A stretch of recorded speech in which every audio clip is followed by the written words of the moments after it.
Good evening, ladies and gentlemen, good evening members, and good evening members of the public. Thank you very much, and it's great to see so many youthful people here tonight. Thank you and welcome. And if this is your first, chance of open politics and debate, hopefully it's not the last. I should just say before we start, you are being filmed. This is going out on YouTube. If you don't want to do that, you'll have to have a quick word with Jim now. But if you're all happy with that, I should there under data protection. If there is a fire alarm, we're not expecting one or anything. We haven't got. We all go out of the room where the exits are and meet on the car park over there, if that is necessary. Hopefully, it won't be tonight. We've got a busy meeting tonight, and we'll crack on, please, with apologies. Yes, Chair. Apologies tonight from Councillor Archer. Okay, thank you very much. Okay, just also before we start the meeting proper at item 2, I'd just like to give, although we haven't had for this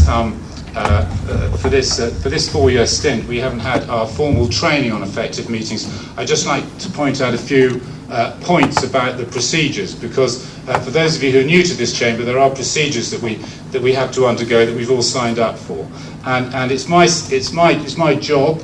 It's my privilege to try and make sure that everybody has a fair say and there is a fair debate on every subject that we debate about, and we have a orderly and a civil discussion over all the points and things that we raise.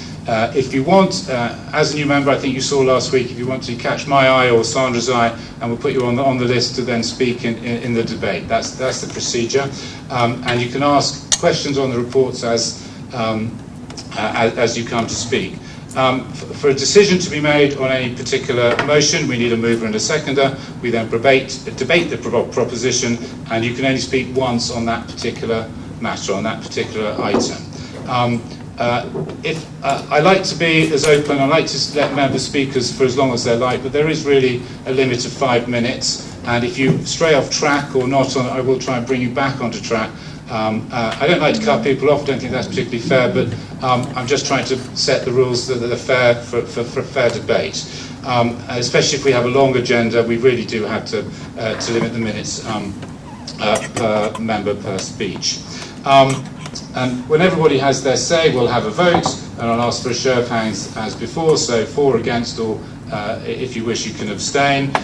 Sometimes there is a recorded vote, and I think perhaps when we get to a recorded vote issue, then we'll explain. I'll get Sandra to explain the procedure on that, but it means you have to say yes, no, or abstain as accordingly. Once there is a proposition, if you need to amend a proposition, you need to suggest addition or removal of words. And if that happens tonight, then we'll get onto it. An amendment must be seconded for it to be debated, and you can speak once on an amendment. Okay. But if we have any procedural anomalies or difficulties, or we need clarification, I'll ask Sandra and Jackie on my left to guide us through that. So I hope that helps, especially the new members that we have here tonight. But welcome all. Item 2 is public participation. You've all had your list of public speakers tonight, and they're allowed 3 minutes each. And the first one tonight is Ella Lemon from Highfields. Are you happy to go first? We're doing it at the spot, if that's all right. That's absolutely fine. So I quite understand. So Laura Stevens from the Derbyshire Climate Coalition is going to have her 3 minutes first to make a statement on the proposal of motion B, which is also in your papers, on the existential threat of climate change. Laura, you have 3 minutes. Thank you very much. My name's Laura Stevens. Is the mic on? Just press the mic on, yeah. Oh, it is now. Very good. Yes, thank you for having me. I would like to speak on behalf of Derbyshire Climate Coalition, which campaigns to raise awareness of climate change and includes a wide range of groups from transition towns to the CPRE. We are here in support of the motion to declare a climate emergency, which will be presented to you tonight. Of course, you will have heard of and maybe listened to Greta Thunberg, 16-year-old Swedish activist, when she addressed the UN or the UK Parliament. She says it how it is. She says our leaders are not mature enough to tell it how it is, and that they are too scared of being unpopular. We know we are in a climate crisis. The scientists tell us. David Attenborough tells us. But Greta says that you'd surely see the signs if there were a crisis, and no one's talking about it. No one is acting like we're in a crisis. We have to wake up and change. We know how to solve the climate crisis, and once we start to act, there will be hope.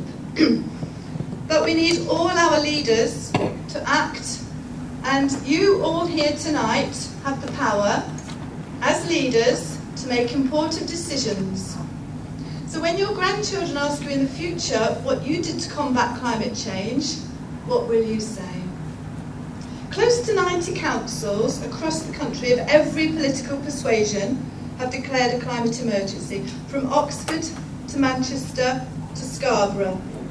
In so doing, they commit to cutting carbon and working with businesses and communities to achieve set targets.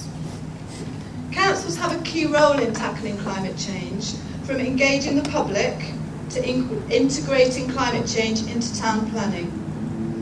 Although radical action is required to bring about change, councils can do a great deal to change attitudes without too much work. Public awareness campaigns work a treat. Attitudes have been changed, and habits can be learned quickly when it's the right thing to do. Just as we always wear seatbelts now, perhaps we can learn to turn the car engine off when sitting in traffic. Cut carbon emissions and air pollution, which you'll know is seriously problematic. So, as leaders, we ask that you lead the way in the Derbyshire Dales and make some important changes. Do we have charging points for electric vehicles, for example? Show willing, change attitudes, declare a climate emergency. Thank you very much. Thank you very much. Okay. Call upon Ella to go next. So you've got 3 minutes. Just press the button so it goes green. Okay. Okay, so very good. A few weeks ago, I was present at the County Council meeting up the road, and I was disappointed with not only the result, but also with the manner in which the climate crisis was discussed. First and foremost, this is an emergency. This morning, scientists had issued a report saying that puffins were becoming endangered because of rising sea temperatures, and there is plenty more evidence to suggest that we are the reason that species are dying out. Living in rural Derbyshire, we feel the effects of climate change a lot less than others, although we can definitely agree that the climate change crisis will become more of an issue for us locally in the future. The climate crisis is a massive threat, and we need to stand in solidarity with each other to help save the planet. This involves putting our political differences aside and pushing for unity in order to come up with solutions. We need to keep in mind that this is a global emergency, and fighting with each other is not going to solve the issue. Listening to Caroline Lucas, leader of the Green Party, on the way here, she said that actions speak louder than words. So hopefully, when we've declared a climate emergency as a district council, we remember the actions alongside the words. Declaring the emergency will be the first step, but if we want to stop the people from Norfolk from invading, as I heard a friend say recently when discussing the topic, and of course I am joking, we must also follow up with our actions. My granny, who trains as a statistician, often says that 1 + 1 = many, and I hope you'll all agree with me that rings very true tonight, as even though our local MP said that his one plastic straw probably won't make a difference, I'd beg to differ.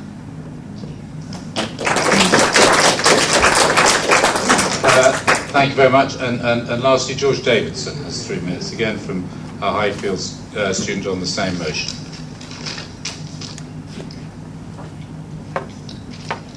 Hello, my name is George Davidson, and I'm here as a member of the Parliament for the Derbyshire Dales, member of the Youth Council representing Highfields, a ambassador for Aquabox, but most importantly, a member of the youth who've been involved in climate striking recently. And it's my opinion, and I believe it should be the opinions of everyone gathered here today, that climate change is an existential threat. And obviously, the big issue is that if nothing is done, we become extinct by 2050. That is something that everyone should be very, very aware of, and it's quite glaring, and it's the fact that it's the end of the human race as we know it, all of that. But I think we need to look into the near future rather than comparatively the far future. By 2030, we're past the point of no return. That's a fact that is proven by scientists. And this, although it may not feel like it will affect us, it will affect us in some small way. It will affect many people across the globe. And even at the moment, it affects people. National Geographic says that soon 143 million people will become climate migrants. To those who don't really know what climate migrants are, because I didn't really until recently, they're people who've been displaced from their homes, from their countries, by climate change.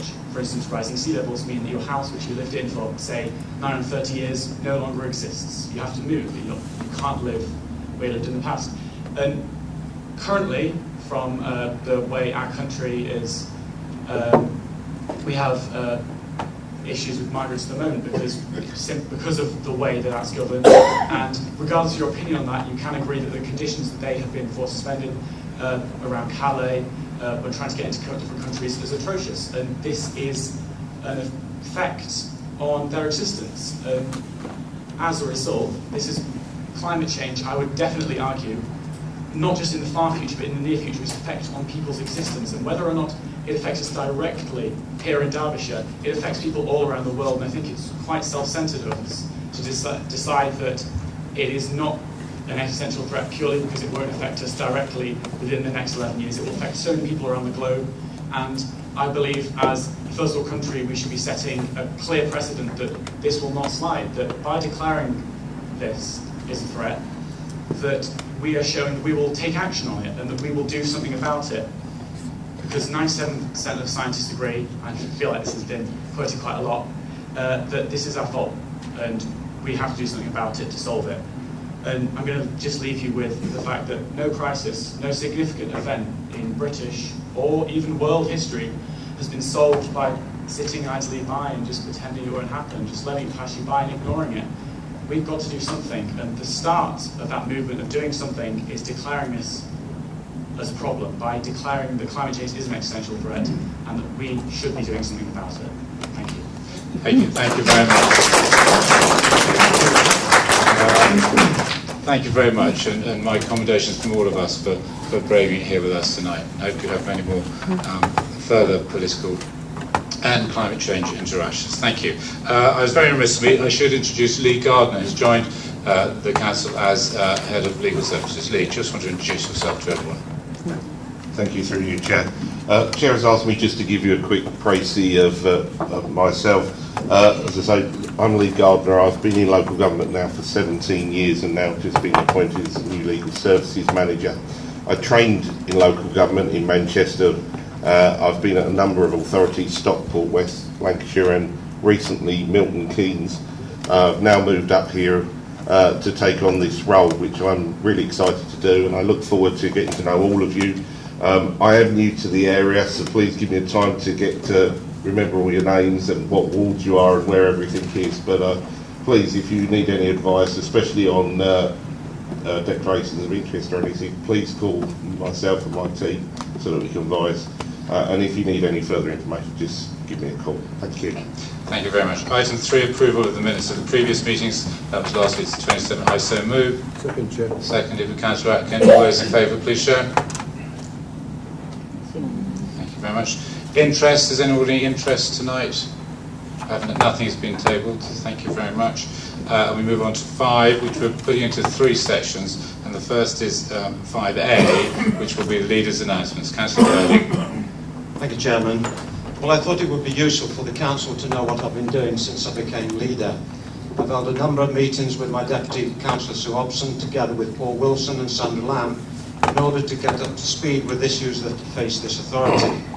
We held an early meeting on Induction Day with Councillor Steve Flitter and Mike Ratcliffe, together with Paul and Sandra, in order to kick-start the Leaders Advisory Group process that I'm happy to continue. Our first Leaders Advisory Group meeting was held this afternoon, when we discussed a range of issues. First thing this morning, Councillor Sue Hobson and myself held a very positive meeting at County Hall with the leader of the council, Councillor Barry Lewis. We discussed the following issues: collaborative working, Sheffield LEP and D2N2, travel issues, climate change initiative, the state of the police service today, and an agreement was reached in principle to continue the good relations and future meetings which will be arranged, and also for the Chief Executive, Mr Wilson, to attend. On Tuesday 29th of May, Councillor Sue Hobson and myself held a meeting with Sir Patrick McLaughlin MP in order to try and gather some insight into what is happening in Parliament. I'll leave your thoughts as you wish on that one. Through Mr Wilson, our call for meetings and dates have been set for Councillor Sue Hobson and myself to meet with the heads of service over the next 3 months in order to ascertain the strength and weaknesses of each department. Our first meeting was held productively at 2 p.m. with Steve Capes, head of Regeneration and Resources, this afternoon, when we delve deeper into the Sheffield LEP, D2N2 issues, planning issues and other matters. One of the most important of these meetings comes in August, when we meet with Karen Errington, Head of Financial Services, in order to get an overview as to the current state of our financial position. I've also asked Mr Wilson to organise a tour of the Town Hall for all members, in order for you, especially new members, to meet and greet some of the staff. I personally want to encourage good relations between the staff side and the member side. Councillor Sue Hobson and myself attended our first meeting of Sheffield LEP. That's the Local Enterprise Partnership, on Monday 20th of May, when we met the full board, including the Chairman, James Muir, and Mayor Dan Jarvis. We were made most welcome, and it has helped me to make a start on a fact-finding mission in relation to which Local Enterprise Partnership this authority should join. I will be attending Sheffield again on Monday, when the Mayor Combined Authority meets. I've asked Paul to arrange dates for a meeting for me to see as Chief Exec and Chairman of D2N2. If nobody knows, that's the Derbyshire Nottinghamshire Partnership LEP, again in order to help with this most important decision. A meeting has been arranged with the Chief Executive of D2N2, Sajida Rose, for Tuesday 25th of June. A date is yet to be fixed with the Chairman, Elizabeth Fagan. I've also spoken with other councillor leaders affected by this matter, such as the leader of Chesterfield Borough Council, Councillor Tricia Gilby, leader of Erewash Borough Council, Councillor Carol Hart, and leader of Bassett Law Council, Councillor Simon Greaves. I've yet to speak with the leaders of South East and North East Derbyshire, and once I've gathered all the necessary information, I will report back to my group on my findings. This is not a decision to be rushed, nor taken lightly, and we have to make sure we make the right decision as to which LEP to join. Finally, I would remind you of my leaders' announcement of 22nd May, when amongst another load of initiatives, and this one supported by the Chief Executive Paul Wilson, that this authority will deal with the climate change issue. And more on that later in the agenda. I will work closely with Paul as to how we can best achieve this initiative, and together with Councillor Steve Flitter and Mike Ratcliffe through the Leaders Advisory Group, we will set the scene and set the ball rolling on this important matter. So that's it for the moment. Thank you, Chairman. Okay, thank you. Can I call upon Councillor Sue Hobson for item 5B? Thank you. I'd ask the Chamber to join me in thanking Julie Booth, who retires tomorrow after 40 years at Derbyshire Dales District Council. She started here in 1979 and has held a number of positions, but her main job has been working in 37 elections, enabling over 1 million votes to be counted in the Derbyshire Dales. Thank you. Thank you very much. Julie Booth isn't here tonight, but I think she's counting, isn't she, somewhere? At local hostelries. But anyway, thank you very much. And item 5C, Councillor Purdy. Thank you. Well, it's my unexpected pleasure, Mr. Chairman, to speak about Lewis Rose.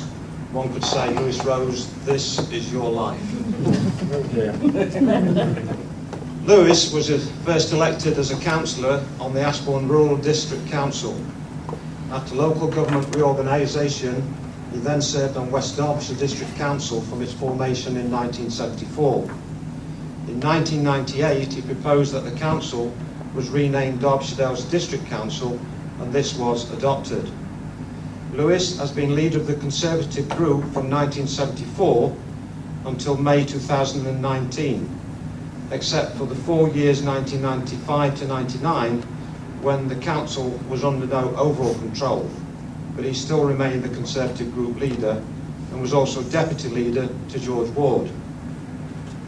During his many years as leader, Lewis has been a major player on the Derbyshire, East Midlands and national scene, and has always been passionate in promoting the cause of small rural districts such as the Derbyshire Dales. He started his national involvement by serving on the Association of District Councils Tourism Committee and the British Spas Association, and worked hard to promote the area of the council in the tourism world.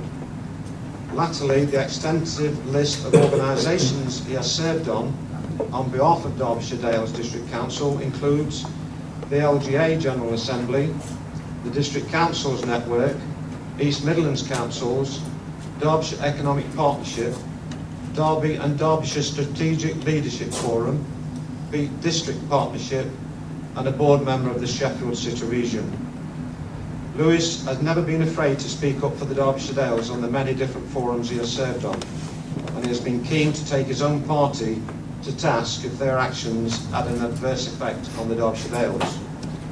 Lewis served as the civic chairman of the West Derbyshire District Council for the civic year 1979 to 1980.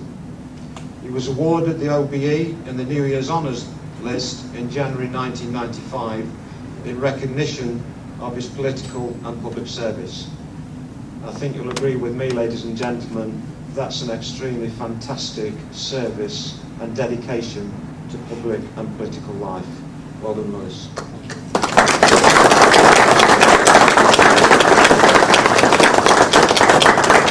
And I'd like to invite other members, if they wish to this motion. Councillor Flitter. Thank you, Chair. Well, it's certainly an auspicious day because whatever you think politically or as a man, Lewis has been at the helm for more years now, would like to remember. 73, 74. You know, it's a record in itself, and it's not just been a councillor, it's been a leader of the council, and I don't think a lot of people realise that that is a humongous task for anybody to take on, and you're not always going to get it right, as we've often pointed out to Lewis Rose on numerous occasions. But the fact is that we have to respect the dedication that you've just said and the commitment given over many, many years. And this isn't a council that is confrontational. It is one of trying to work together. And I've said we don't always agree, but we have our differences. But there again, you have to understand where the other argument is coming from, and you have to be true to your beliefs. And there's no doubt that Councillor Rose has been like that all the way through. He's been loyal to his beliefs, and he's made some decisions as leader that have caused a few items which have raised eyebrows, but he stuck to his guns, and you have to respect that. As I say, it's only up to, because of Councillor Rose's handling of the council, that we do get on as members, and we do get on doing things for the people of Derbyshire Dales. I remember, Lewis, the first meeting in 1999 where I stood up as leader, and you really took me to task on that occasion, and I immediately bit back, and ever since then I think we've had a great understanding. I do congratulate you on your term of office as leader. I do congratulate you on the commitment that you've put into this council, It does worry me to some extent to see you sit on the back benches, because now we don't know what we're going to expect. And we do wish you well in the future, and that you'll hopefully be with us for many years to come. Thank you very much. Councillor Ratcliffe. Yes, thank you, Chair. And well said, Gary and Steve. Incidentally, I don't think we're likely to see a reticent or retiring Councillor Rose by any means. Very few councillors of all parties can claim to have been not only at the birth of Derbyshire Dales as a district authority, but to have played a decisive and significant role in nurturing it to maturity and helping it to endow it with the profile it has today.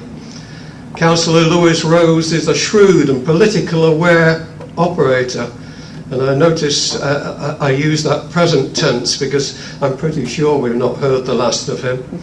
But he's been very courteous and diplomatic in his engagement with others.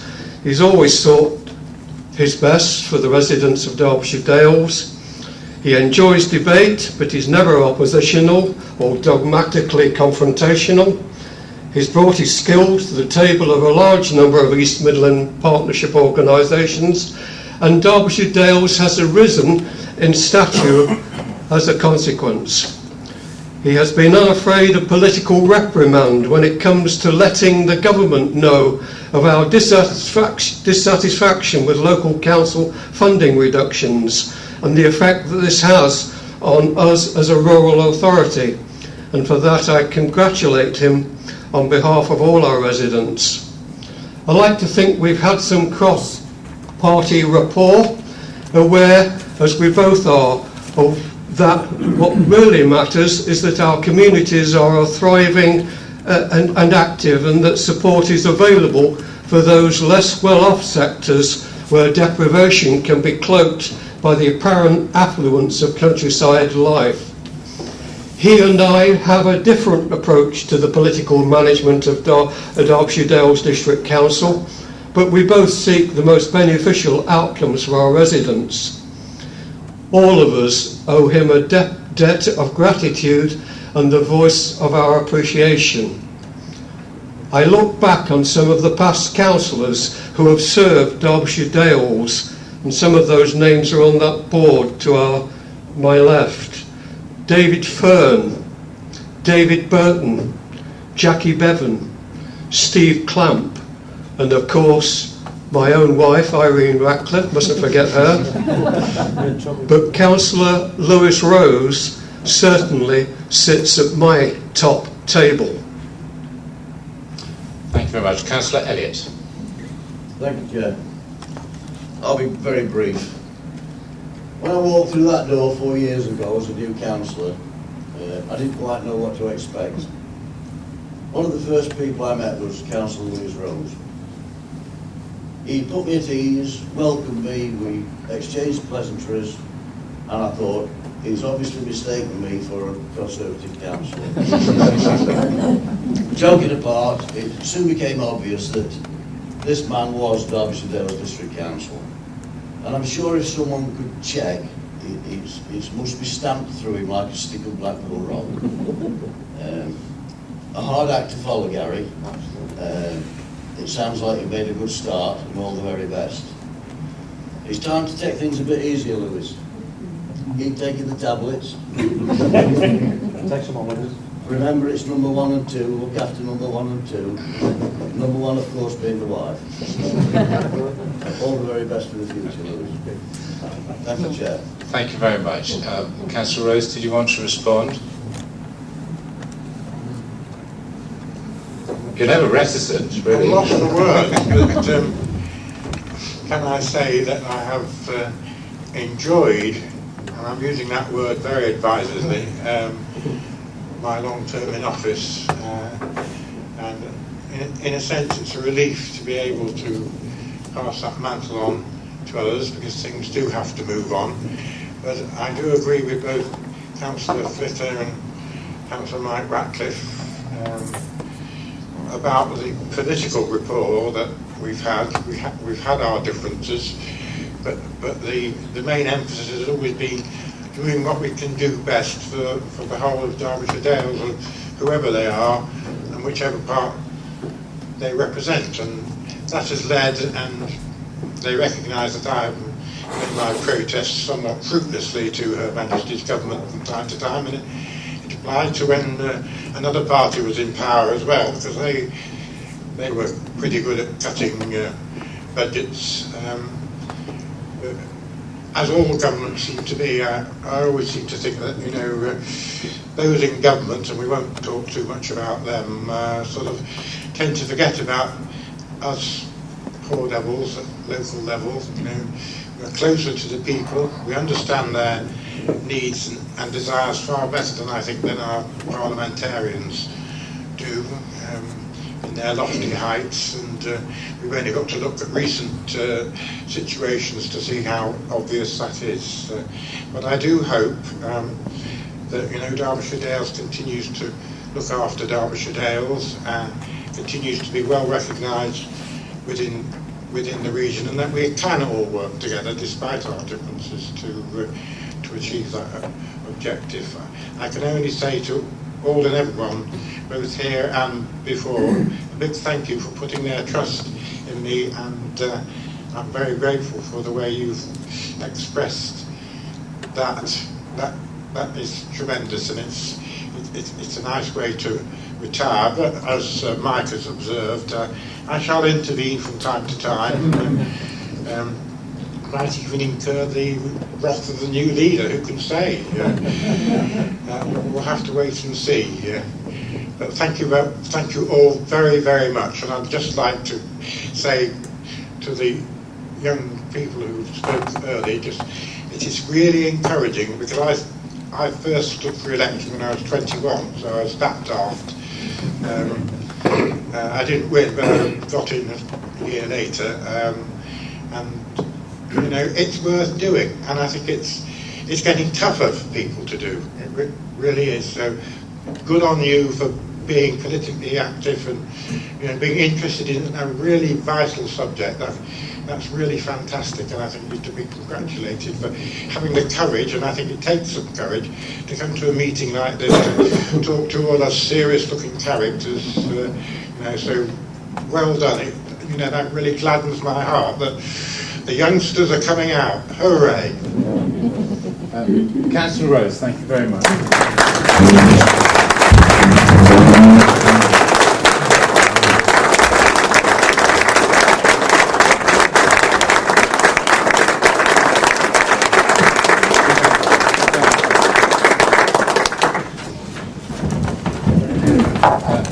Just to explain to all the team that have joined us this evening, this doesn't happen every meeting, okay? Somebody who's been in politics for nearly 50 years in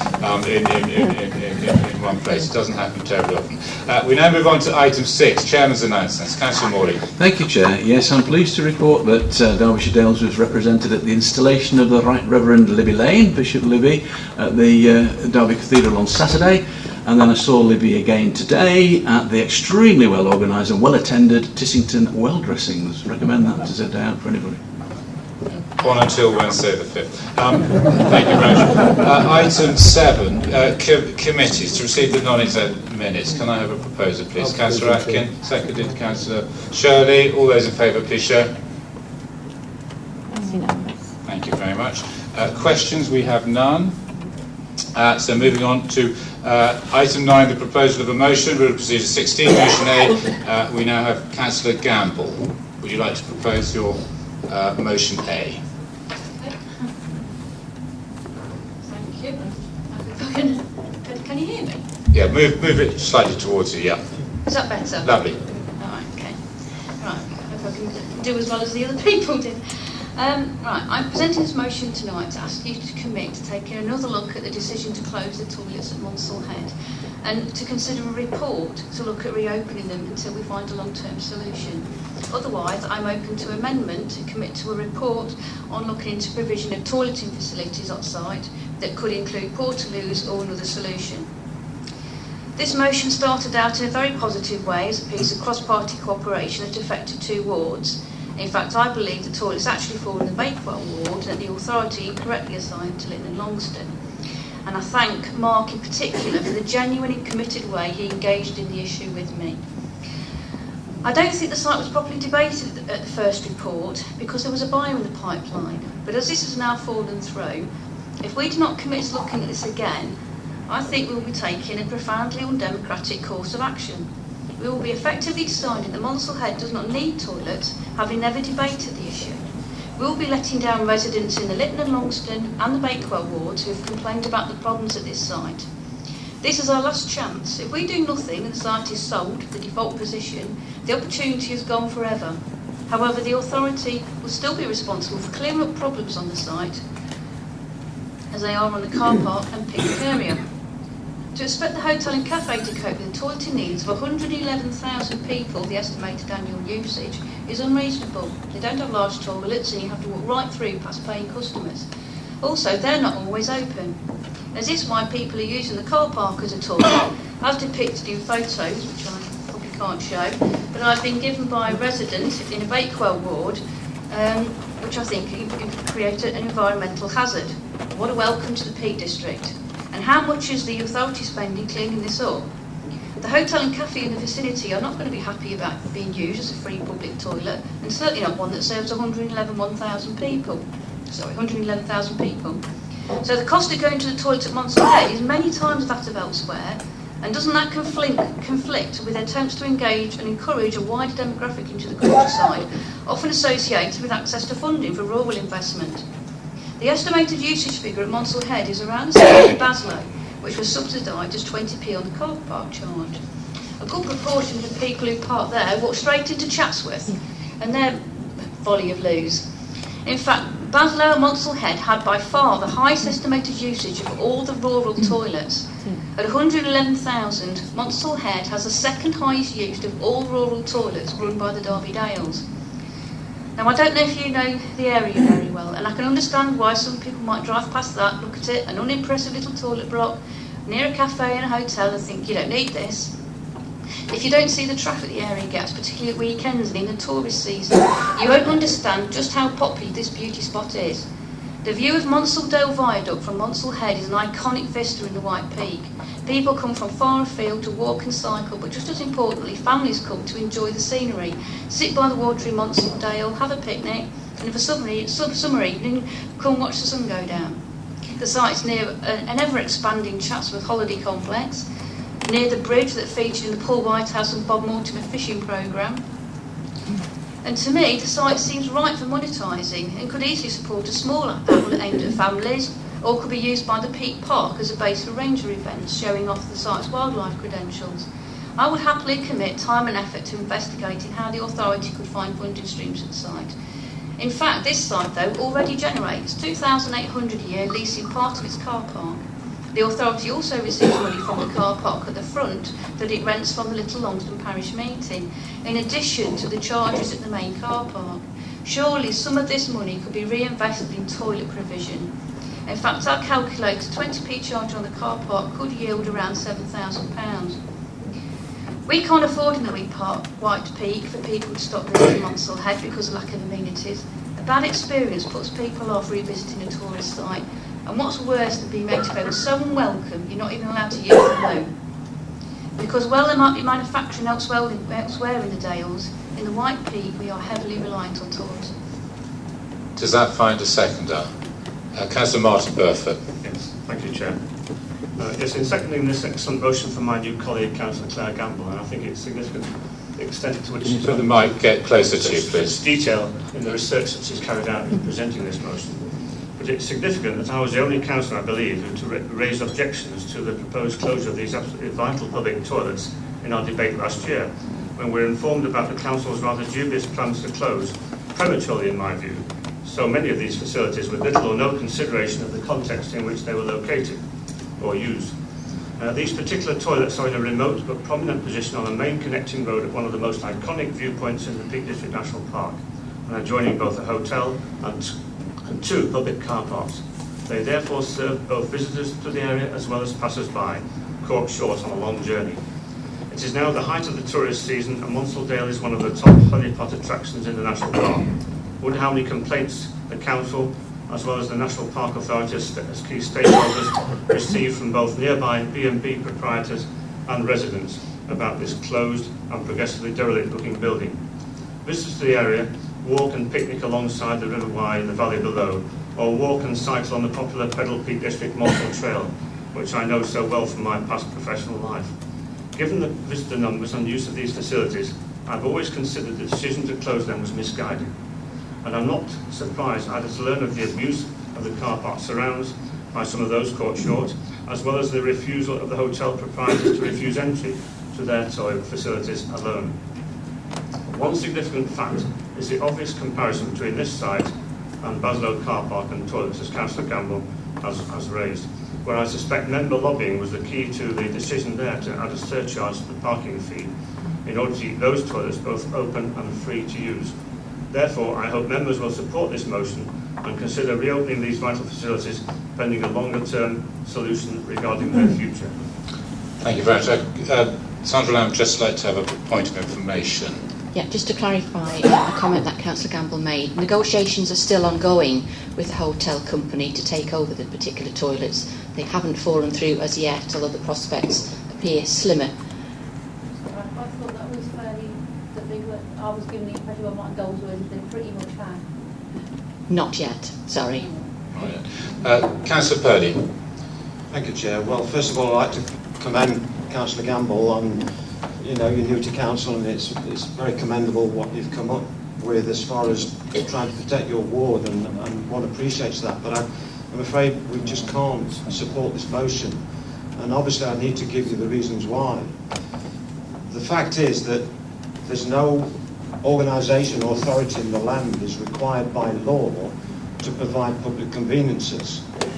That was beyond comprehension when all of us sat last year in the rationalisation of public conveniences throughout the whole of the Derbyshire Dales. One would have thought that many years ago, perhaps in Victorian times, they'd have seen fit when they started to put public urinals in, that they made it a statute, but they did not. So this authority does not have to provide by law.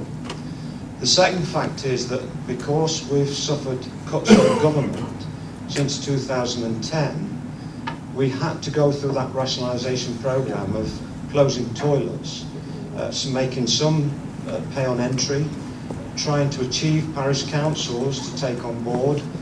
I've lost 3 public conveniences in my own ward, and I doth protest at that meeting that arose, but unfortunately one has to realise that we haven't got the financial acumen in the bank to deal with this. So if we supported your motion, then every other ward member here would want their toilets open. And I'm sorry, we just haven't got that money. And also, the council decision was that it's to be put on sale in the open market. So I'm awfully sorry to put you down, but we cannot support this motion. Councillor Swindle. Thank you, Chair.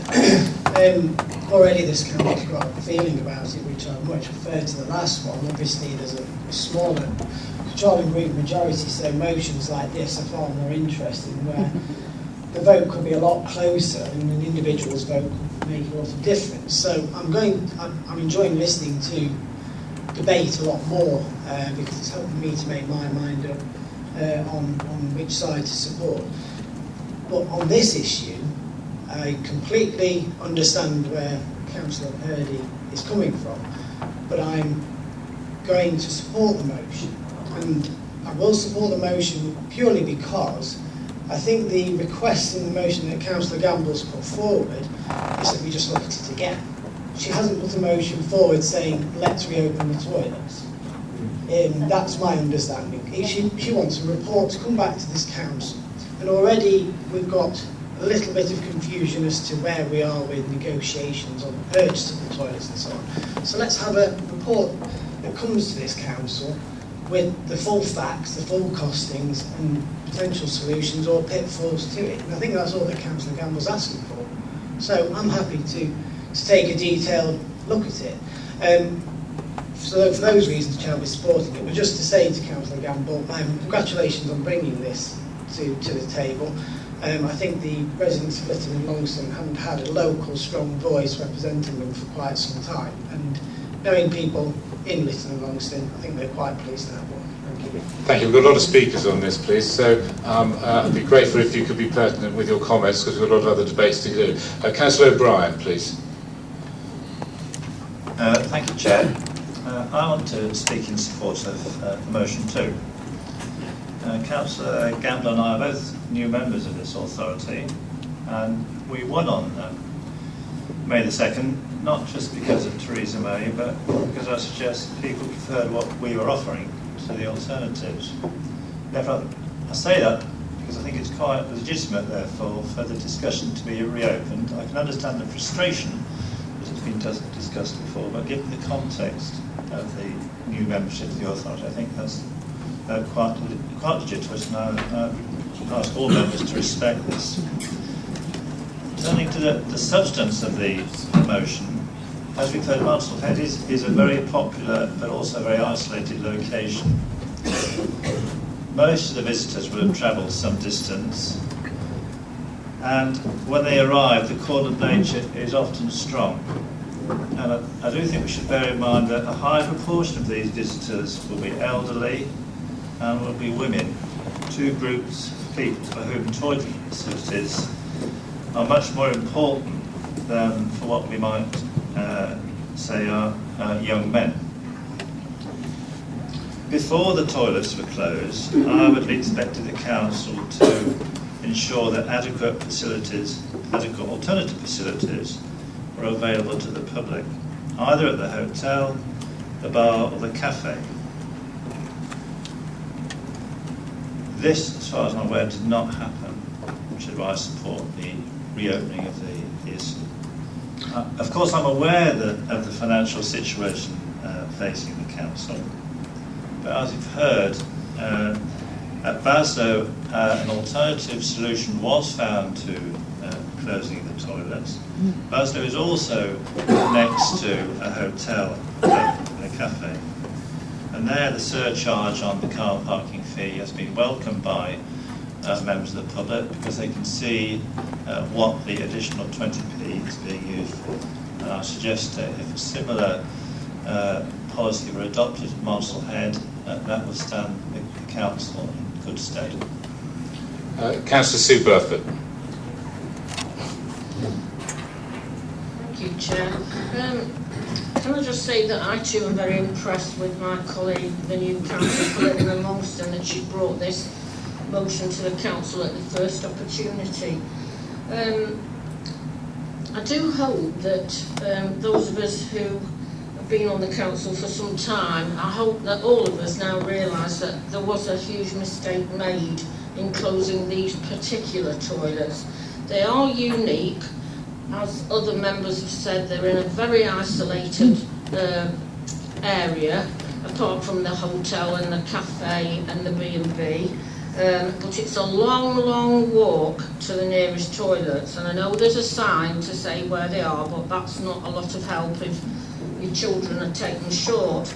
And just following on from that, I know that Councillor Gamble has got some photographs which she could pass round, but maybe you might not want to see them, to be honest, because they are quite, well, I think it's quite horrific, to be honest, and it's a health hazard what's going on, and the proprietors of the hotel and the cafe and the B&B should not have to put up with what's going on, not all the time, obviously, but, you know, once is too many.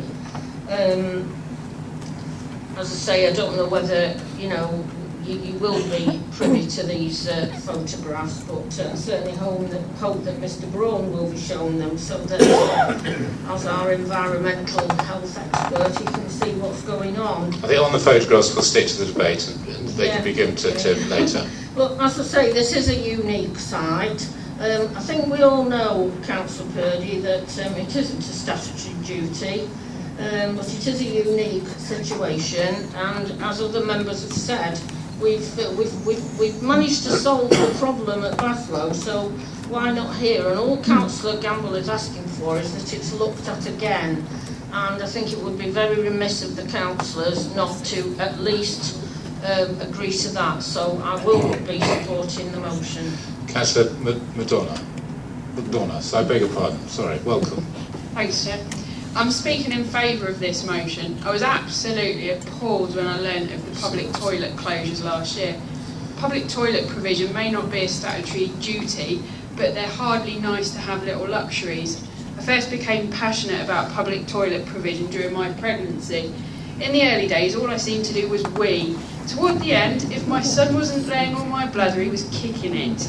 It meant I had to plan trips out around toilet availability. One traumatic birth later, which left me doubly incontinent for a time, planning trips out around public toilet availability became even more critical for me.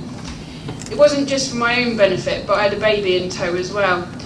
Now, we all know babies are poo and puke producing machines. There's nothing worse than trying to strip a screaming baby down after a poonami when you're out and about in the depths of winter and there's no public toilet. My experiences with continence aren't going to be one-offs, and I've not even touched on periods yet. It's not unusual for them to become very heavy after pregnancy or in the run-up to the menopause. Again, trips out have to be planned around public toilet availability. Given that half the residents of the district are women and girls, these public toilet closures will have affected a large number of our residents. Women in particular need access to public toilets. Community toilet schemes aren't good enough. Can you imagine going into a busy cafe when you really need to go and having to queue up and ask to use the toilet? Or fear if you just go straight in being challenged by a member of staff? So if you're planning on voting against this, I'd urge you to consider the needs of your wives, daughters and female residents. And I really hope that if this motion is successful, it sets a precedent for looking at reopening some of our other public toilets across the district. Thank you, Councillor Radcliffe. Yes, thank you, Chair. I'll try to be brief as I can. My group have had clear opposition to this policy of closure from the beginning. The one reason that we acceded to this particular one was that there seemed to be a clear intention to provide an alternative through the Monsell Head Hotel. That seems to be failing. Therefore, I would suggest that there are issues that demand that it is reconsidered, awaiting the outcome of that sale. The necessity on health and environmental grounds of providing toilet facilities, particularly at such a high-use tourist visitor spot, seems overwhelming. I would suggest too that there is another one that has recently come into the news, and that is the economic imperative on the grounds of social inclusion, dare I say, revealed very recently that 1/5 of Derbyshire Dales children are in poverty. Now, what does that speak about the low income in a large number of families? The sheer expense of having to either go into a hotel and spend money in order to access toilets, or indeed have to pay a charge at the convenience, it seems to me one that we should be aware of.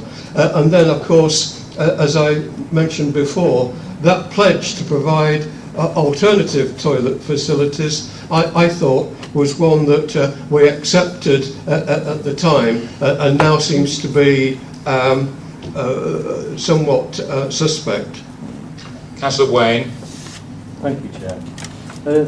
You have to forgive me, but listening to what the Councillor Purdy mentioned earlier on, could I... Mike, sorry. Listening to what Councillor Purdy said earlier on, would now be an opportunity to put forward a possible amendment in this particular motion. Let Sandra explain that. Yeah, if you wish to amend the proposition that's been moved and seconded, you'd have to suggest something that adds or deletes words without negating the proposition.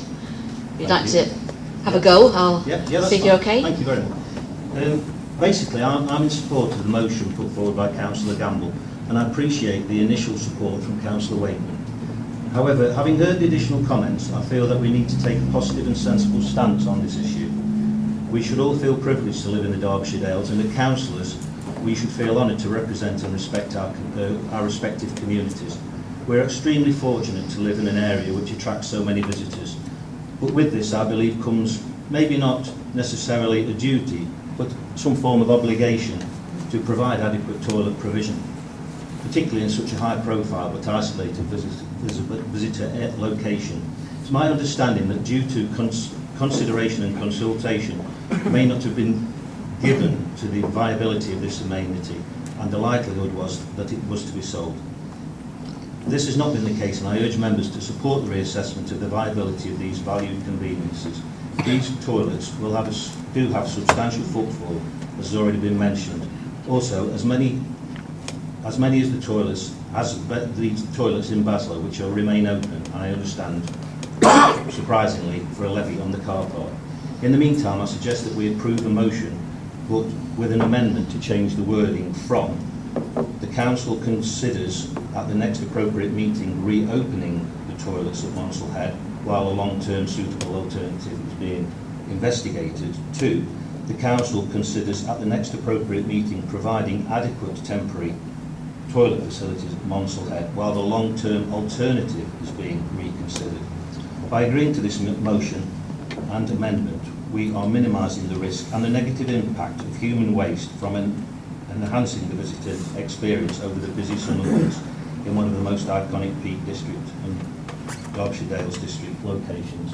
Okay, so Sandra's just computing that, and that is a fair amendment. Does that find a seconder?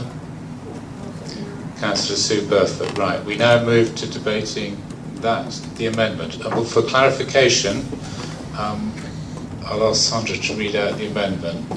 Councillor Wayne's amendment, okay.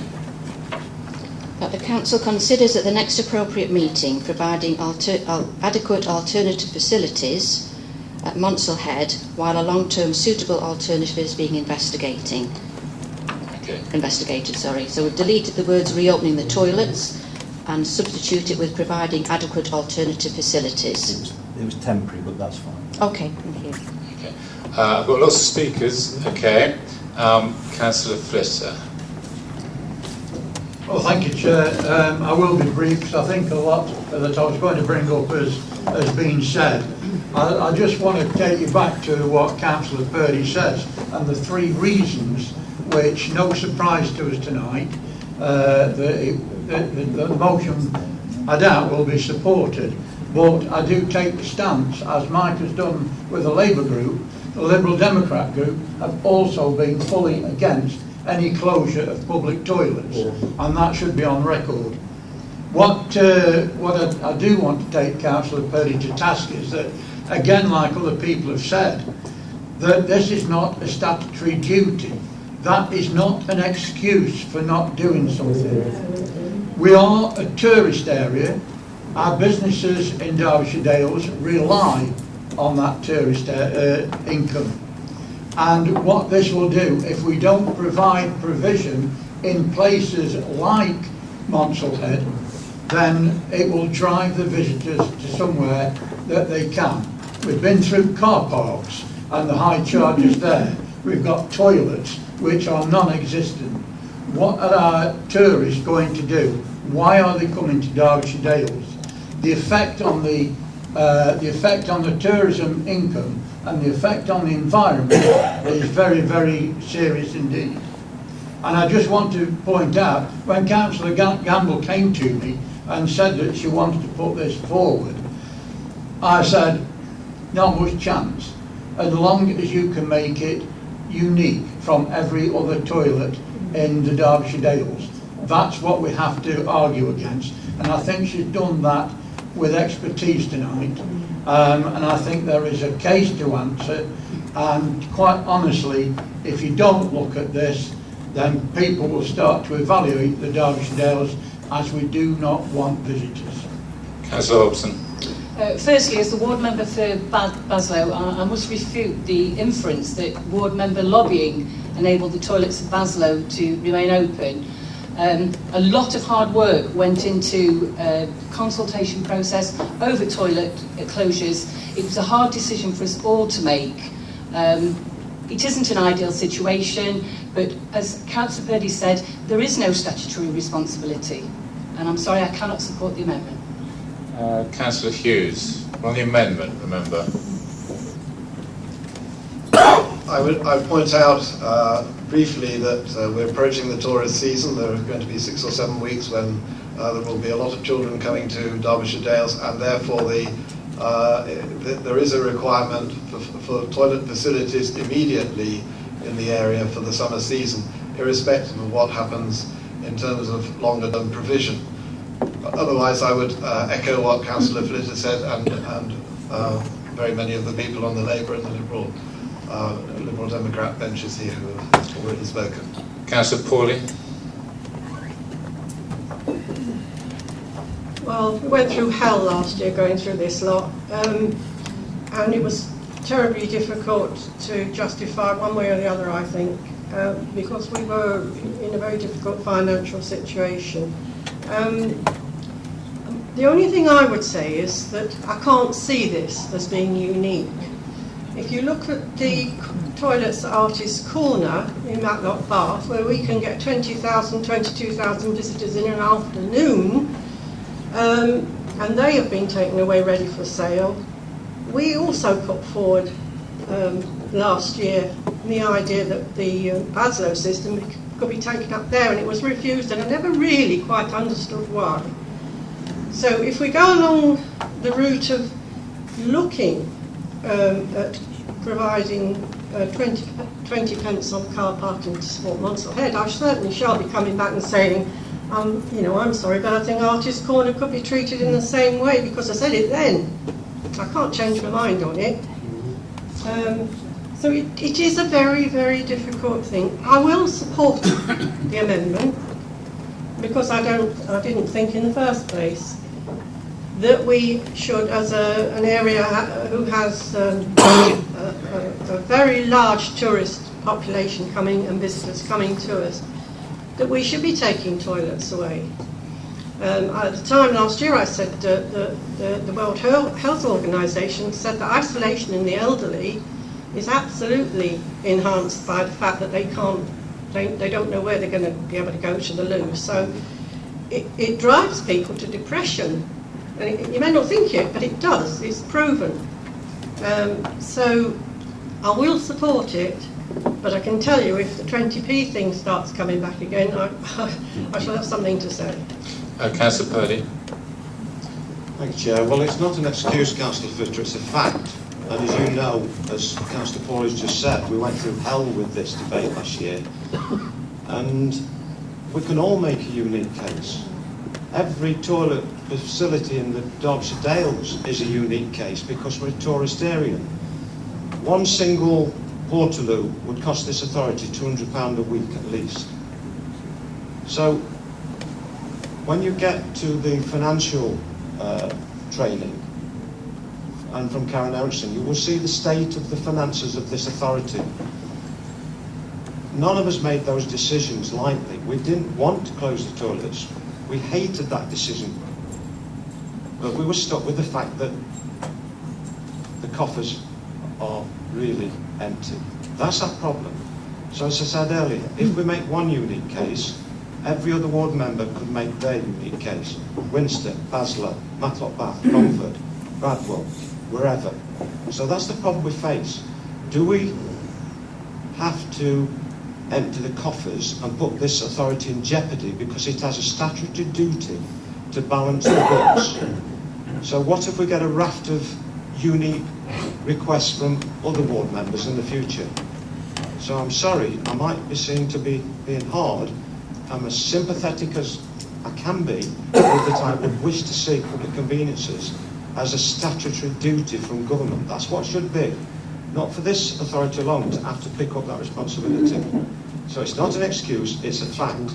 It should be law from public health that public conveniences are funded by government and provided for. So I'm sorry, I still can't support it. Councillor Slack. Slack, please. Thank you, Chair. Chair, I've worked in this Monsell a great deal for Environment Agency, and winter and summer, and I can tell you that the tourists is enormous. Even in winter you get a lot of tourists here, so I can't see why a surcharge couldn't really sustain this toilet. Beg your pardon, this toilet. So I shall be voting for the amendment.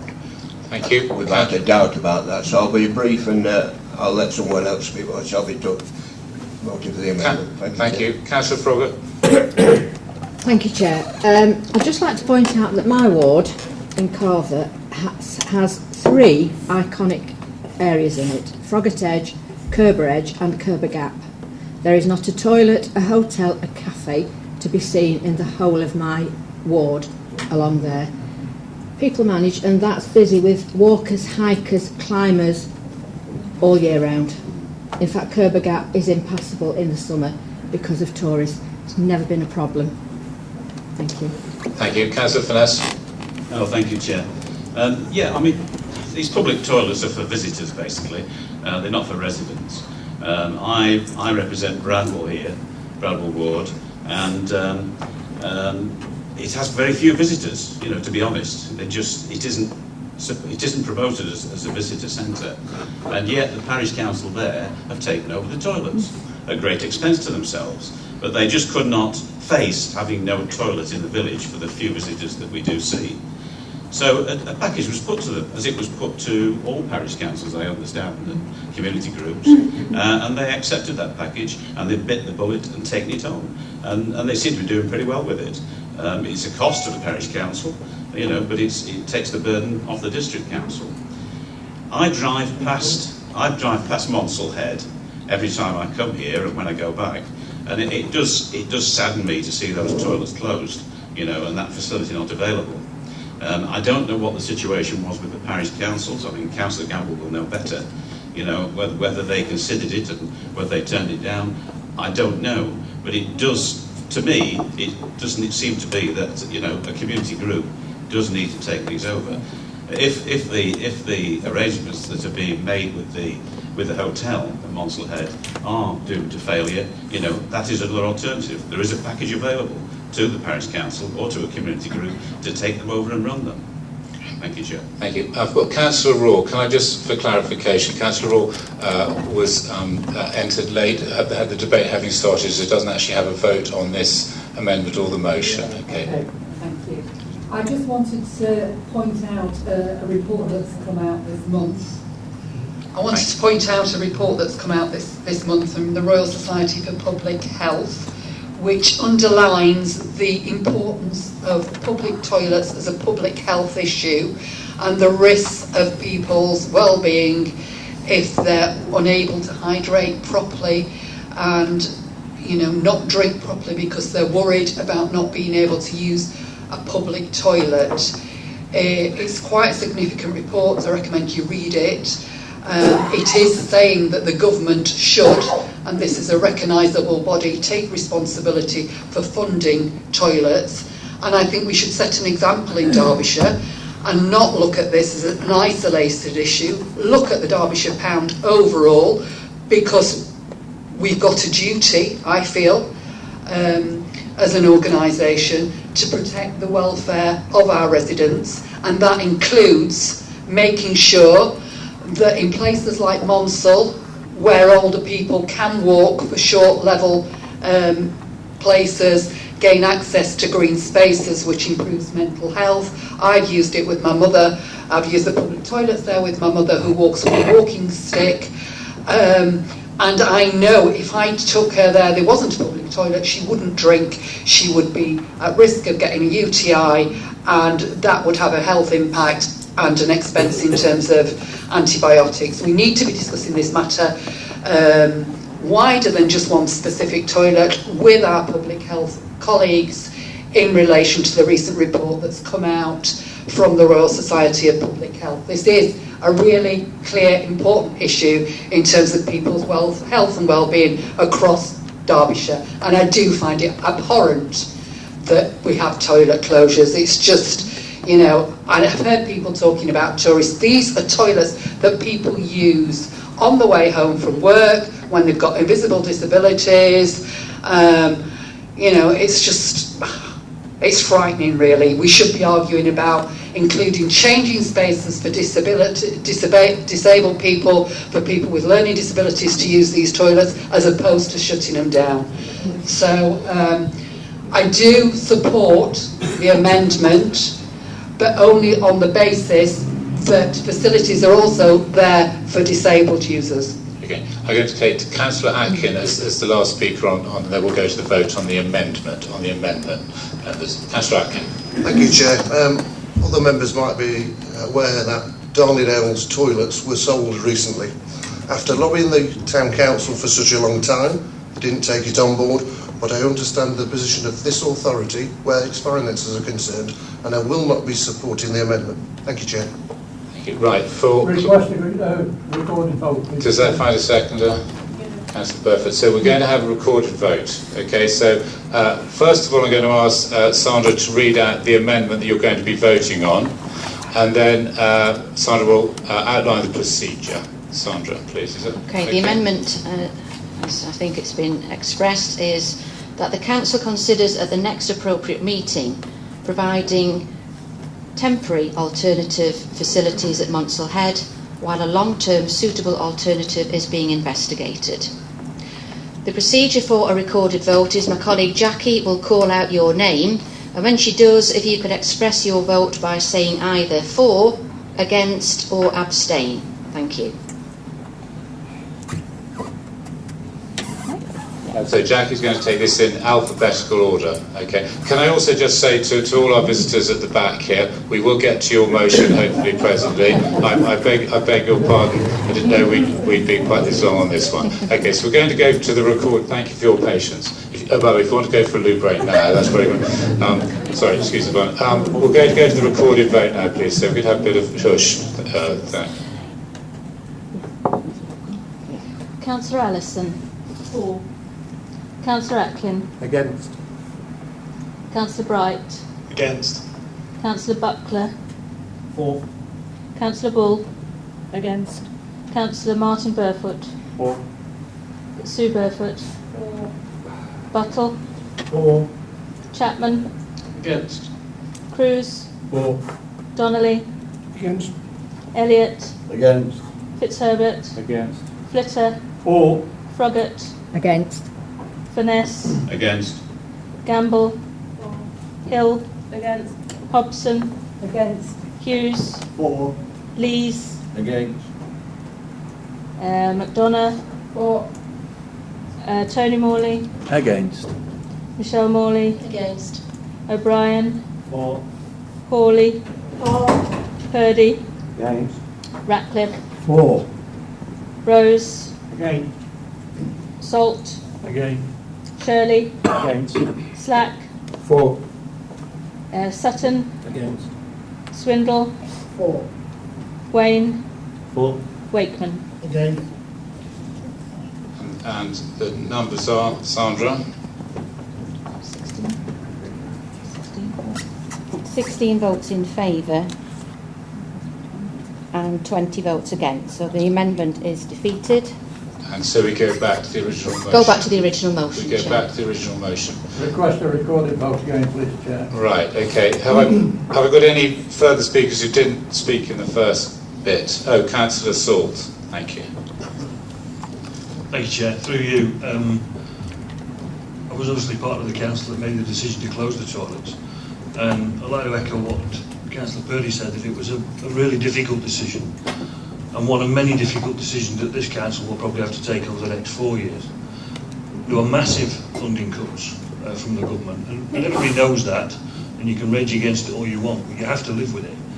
And there are going to be difficult decisions to make this time. When you're in opposition, it's easy to be against those decisions because that's the luxury you have. And it's right that you're against them, and it's right that you put forward effective opposition towards them. But the truth is, the decisions have to be made. The money has to come from somewhere. You either take it from the residents another way, or the businesses another way, or you do what you can to mitigate it and make a cut to services. This was what was put forward, this is what the council a stark choice that they had to make. It wasn't a decision made lightly. Nobody wanted to do it. We all lost toilets in our area. We all regret it, and we all suffered from our residents, from what they said when we've been on the doorstep campaign. So we all know exactly what it's all about. But the truth is, the difficult decisions have to be made. They were made, and for that reason, I won't be supporting this, which is an effective reversal of the decision we made last year. Councillor Cruz. Yeah, hello, I'd just like to add to the various comments that were made. I'm surprised at the lack of creativity and openness to looking at a solution. If there is a solution in one of the wards where a surcharge has been applied, why can't we open it up and have a look at that? Onslaught Head and the whole area is a really special place. I bring people to the area. Where do I bring them? I bring them to Monslaught Head. It is actually very accessible. It's not the same as walking in an adventurous area in Carver. You know, it's not the same comparison. So I think we need to stay open-minded, and we should. I'll definitely be supporting the motion. I'll just let Councillor Swindle comment. Chair, very briefly, I'm very confused by this, because I do understand we're having a lot of arguments over the financial situation of the council, and I know that. I'm not ignorant to that. I'm not stupid. I know we've got financial challenges. The motion is simply asking that we look at it again. We're not asking for the toilets to be reopened. We just want another look with the facts and the full details so we can make an educated decision. Okay. And remember on the original motion, and so Councillor Slack, I'll take as my final comment for Councillor Slack. Thank you, Chair. We say what Councillor Swindle just said. We're only looking at it. We're not making a decision. We're going to look at it on the first part. So, surcharge, yeah, it could be possible to pay for this toilet. So let's look at it. Let's just not throw it to one side and say, oh no, we can't do that. Well, let's look at it, and then we can make a decision. Okay. So, okay, Chair. We're going to go to the vote now on the original motion that Councillor Gamble put on the table. It's all in your papers. I'll hand over to Jackie for the recorded vote. So same procedure, members. Councillor Ellison. For. Atkin. Against. Bright. Against. Buckler. For. Bull. Against. Martin Burfoot. For. Sue Burfoot. Buttle. For. Chapman. Against. Cruz. For. Donnelly. Against. Elliott. Against. Fitzherbert. Against. Flitter. For. Froggatt. Against. Finesse. Against. Gamble. Hill. Against. Hobson. Against. Hughes. For. Lees. Against. McDonough. For. Tony Morley. Against. Michelle Morley. Against. O'Brien. For. Hawley. For. Purdy. Against. Ratcliffe. For. Rose. Against. Salt. Against. Shirley. Against. Slack. For. Sutton. Against. Swindle. For. Wayne. For. Wakeman. Against. That's a similar vote, Chair, with 16 in favour and 20 against, so that motion is defeated. Thank you very much. We'll move on now to motion B. Thank you for your patience at the back. This is now your motion. I'm going to ask Councillor Ratcliffe to introduce his motion. Councillor Ratcliffe. Thank you, Chair. It may be motion B, but it's number 1 on my agenda, and I hope on yours too. This address now is really to my fellow councillors, but it's also for you, the public who have come along this evening, and anyone else who's listening this evening too.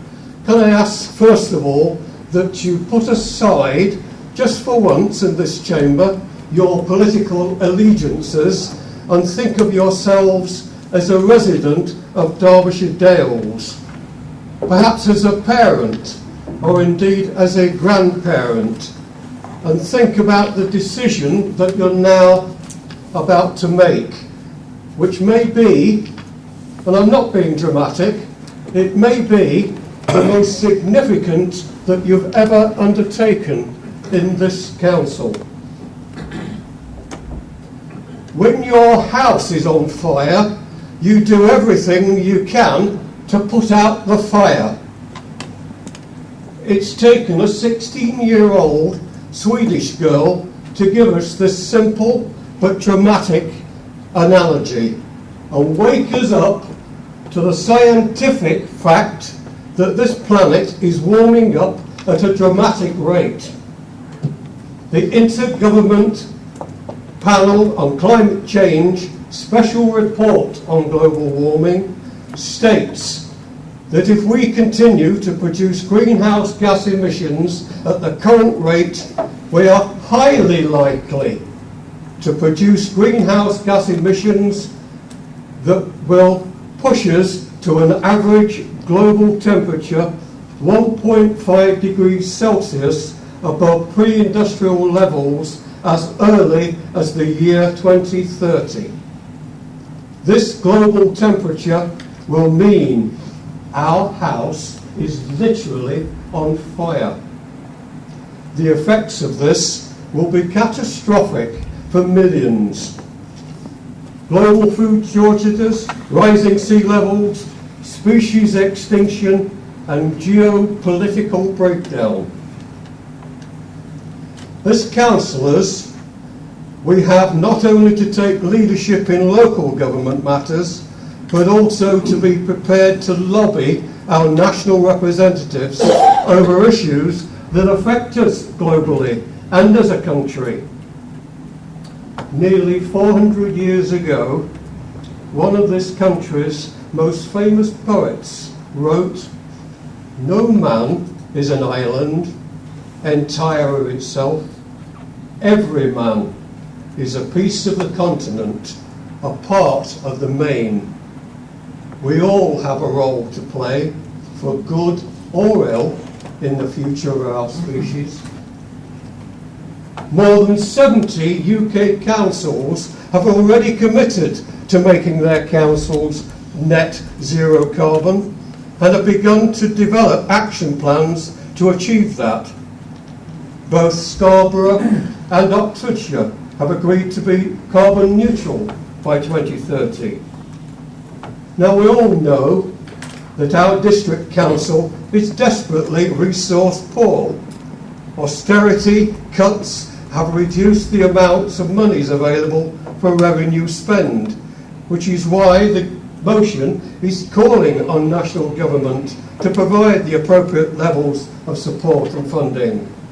However, we still need to set ambitious goals and work out what we need to achieve those goals.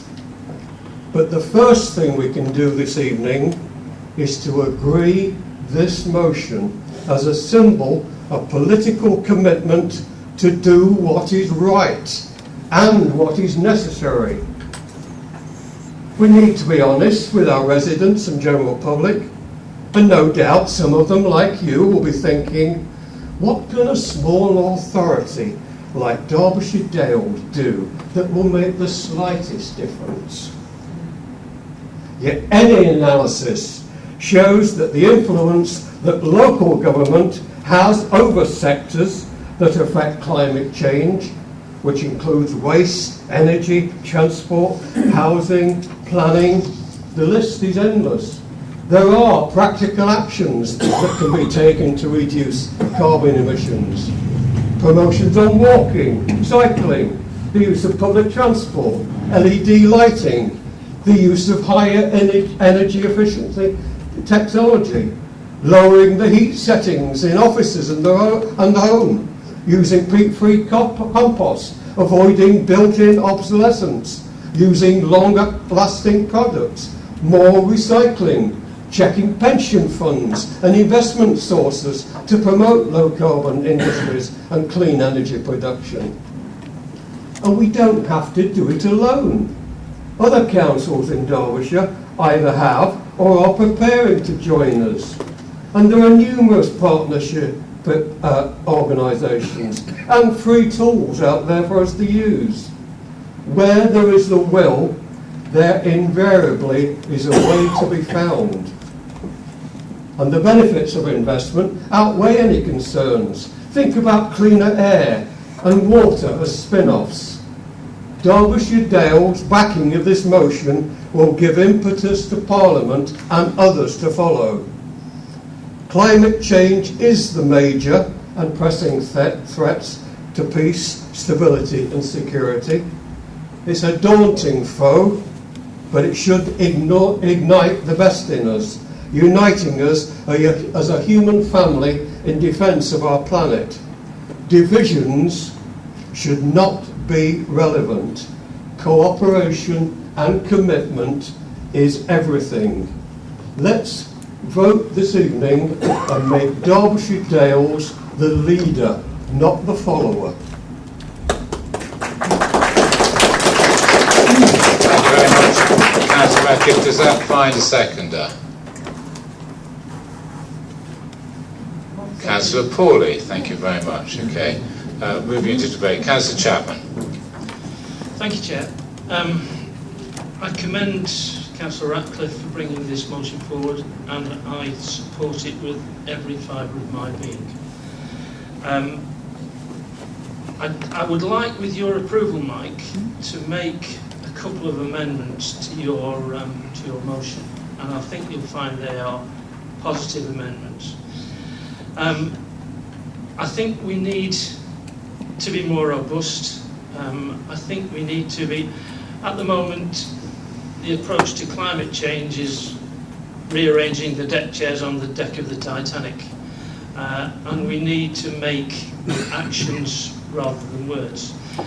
And I commend particularly the timeline of 2030, because if we stick to the 2050, in 2045 the council will be sitting here saying, God, it's time we did something about this. So the urgency is imperative. And I'm going to give you some statistics to back up that urgency. I'm sorry this will turn into a little bit of a lecture on climate change and causes, but it's what I'm involved with in my everyday life, and pretty everything else I'm concerned with. The first amendment, Mike, would be to change CO2 to GHG, because I think we need to look at all greenhouse gases, because there is a tendency to be driven in the direction of CO2, carbon dioxide alone. And the reason is, measurement of carbon footprint is a combination of all the greenhouse gases put together. It is not specific to carbon dioxide. It is the total of them. The main ones are methane, nitrous oxide, and CFCs, as well as CO2. Now, global warming is measured by what's known as a yardstick of GWP, which is global warming potential. That's based on carbon dioxide being the baseline, and CO2 has a GWP, sorry, I'm talking in acronyms here, but it's a global warming potential of 1. Methane has a global warming potential of 30, which means that 1 tonne of methane is equivalent to 30 tonnes of carbon dioxide. So, and methane arises from agriculture, it arises from landfill, both of which we have influence on. Nitrous oxide, this is no laughing matter. No, I feel I've got the chemical joke there. Which is laughing gas in normal circumstances, but is obviously in too low a concentration to make us giggle all the time.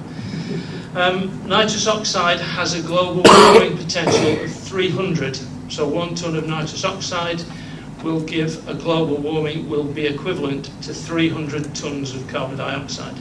They have to be taken into account on their own instance.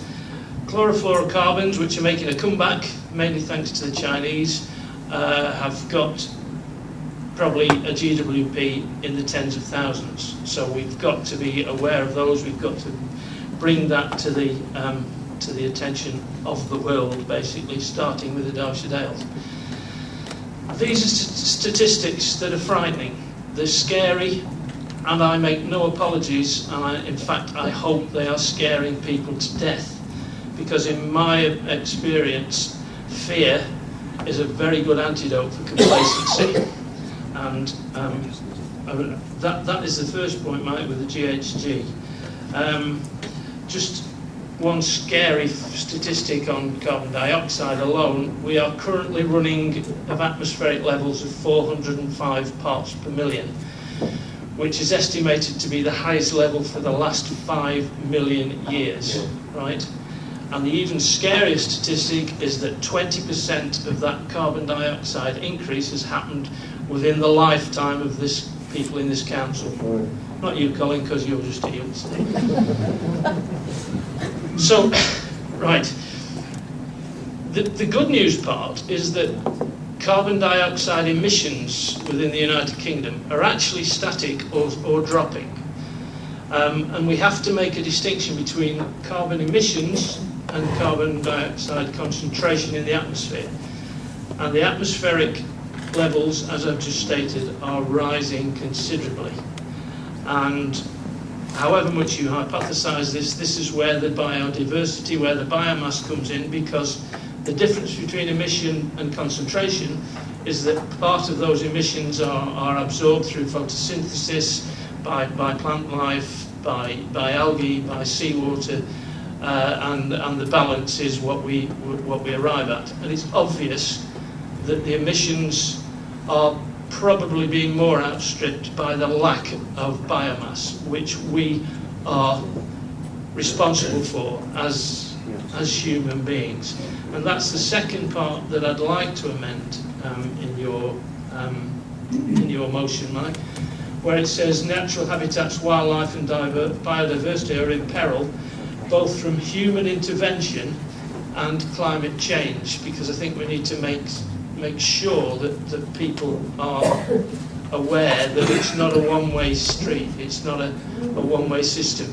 We are responsible for the deforestation, for desertification, for destruction of our peatlands. We're chopping down temporal forests and rainforests to plant palm oil so that there won't be a world shortage of Terry's chocolate oranges. So we need to look at that as part of this whole. Carrying on with the biodiversity point, a question to this council. Did anybody read about Harry and Meghan having a baby? Yeah, everybody nodded. Every level of media, social, television, radio, every newspaper headline gave the news. Woman gives birth to a baby. Great. At the same day, and on the same newspapers, it was also released, a media release by the IPBES.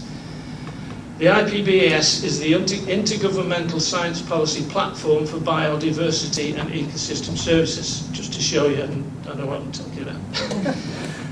They stated that within the next 3 decades, due to human intervention, the number of species, different species, on this planet will decline by 1 million. Yeah. Okay? Just as the same thing, which when Michael Gove released the Clean Air Strategy in January, it probably wasn't noted because I think Prince Philip rammed somebody with his Land Rover. So again, there's a serious point from the frivolity, is that people don't take note of what's serious in the world and what's happening to climate change. So again, if you're happy with those amendments, Mike, I am very strongly in support. I think what I'd like to see with this council is that we form a working group quicker rather than sooner rather than later. I would like to think we could involve organisations like the Derbyshire Climate Coalition, who I admire, who I've received emails from, and I haven't replied to them. I apologise because I was waiting for tonight before I made any reply. And we need, as a council, our responsibilities are pretty similar to everything else, but they're more urgent. We need the leadership and vision. We need to establish partnerships. We need to educate and change at national and local and district levels and provide support and information. And we can influence emissions within residential buildings, within surface transport, within waste. So we have got the means to influence this, and I strongly support you. I ask that everybody on this council supports this motion. It's of the utmost importance, and it has to be taken up. Thank you. I'm just going to ask Sandra to read the amendment as such as she's collated it. Thank you, Chair. What Councillor Chapman is suggesting happens on the third line of the motion as published, and we have natural habitats, wildlife and biodiversity are, delete in peril, and add not only in peril from climate change, they are being adversely affected by human intervention, which in turn is enhancing the effects of climate change. And secondly, is to delete CO2 emissions on the final point of that paragraph and replace it with greenhouse emissions. Greenhouse gas emissions, Okay. sorry. Does that find a seconder? Councillor Robson. Chair, Councillor Chapman has spoken eloquently and passionately, and obviously has a great deal of knowledge and expertise in this subject, and I fully support and second his amendment. Or we could do it another way. Alternatively, Chair, Councillor Ratcliffe might consider that those amendments I enhance will his proposition. very quickly respond. My great anxiety this evening was to come to the council and find either that we had climate change sceptics lurking among us, or that amendments would be put forward that so watered down the original objective that actually it lost value. Or, and dare I say this, that amendments might be put forward for political use. That was never my intention when I raised this. I did it purely on a time scale, as Sandra Lamb will know. I think it was 5 minutes to midnight or something when I managed to get this through. Otherwise, there would have been a considerable wait before another opportunity.